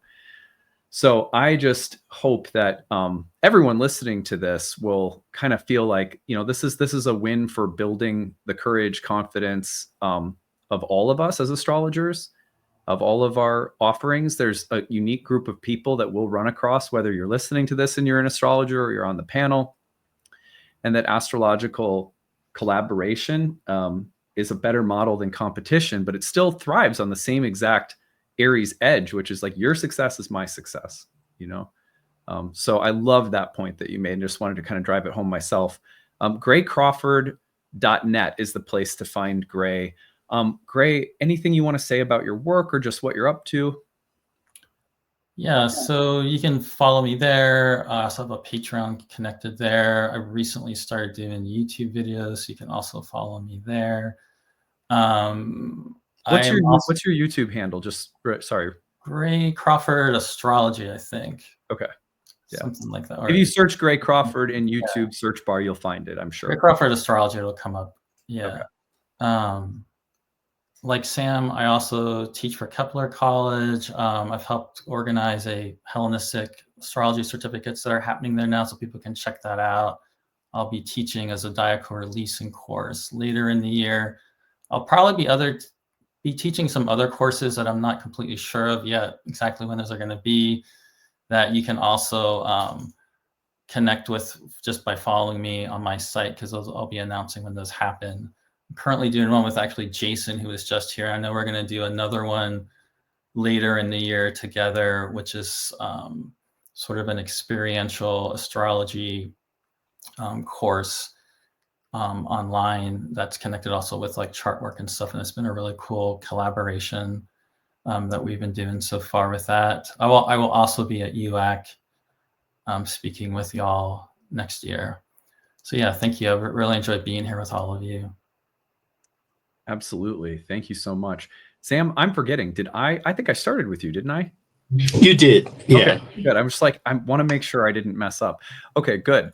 So everybody out there listening, we hope, you know, this is just our offering, and it's fun for us to collaborate. And it's also hopefully a service that we can do to people, whether you're studying and learning from this or taking it in on the level of, you know, what's going to happen? What do I do with this? But either way, we're just really glad that you were all here today. We peaked at something like 850 people in the live stream at once, maybe about an hour ago. It's been kind of slowly dwindling as we've been closing this down. But a lot of people said, I hope you guys will do this again. It feels to me like, yeah, like, of course we should do this. Even maybe just once a year, coming together and looking at some of the biggest transits of the year and getting groups of astrologers together like this, because it's amazing. I really felt like we were pinging things off from each other that maybe we can't do sometimes alone, even though I would tune into any one of these astrologers' content for good guidance, good thoughts, good reflections. But there's something magical that happens when we all get together and things start bouncing around too. So I'd like to try to do this again for sure. Okay, well, on that note, I hope you all have a great rest of your day. If you want to stay in touch with things that are happening at Nightlight, the best way to do that is to check out nightlightastrology.com. There are transcripts of these daily talks and videos. This live stream will eventually have a transcript that'll be there, so you can find that. Our upcoming year one program starts June 22nd. So there's some new courses that are running you can check out on the website. We hope also that if you haven't yet, you'll give a like and subscribe. That definitely helps the channel grow and gets the word out there. So we appreciate all of that. And I hope that, again, you'll have a great rest of your Sunday, if it's evening where you're at or whatever time zone you're in. Have a good rest of your day, and we'll hope to see you again soon. Bye, everyone. Bye. Bye. Thank you. Thank you.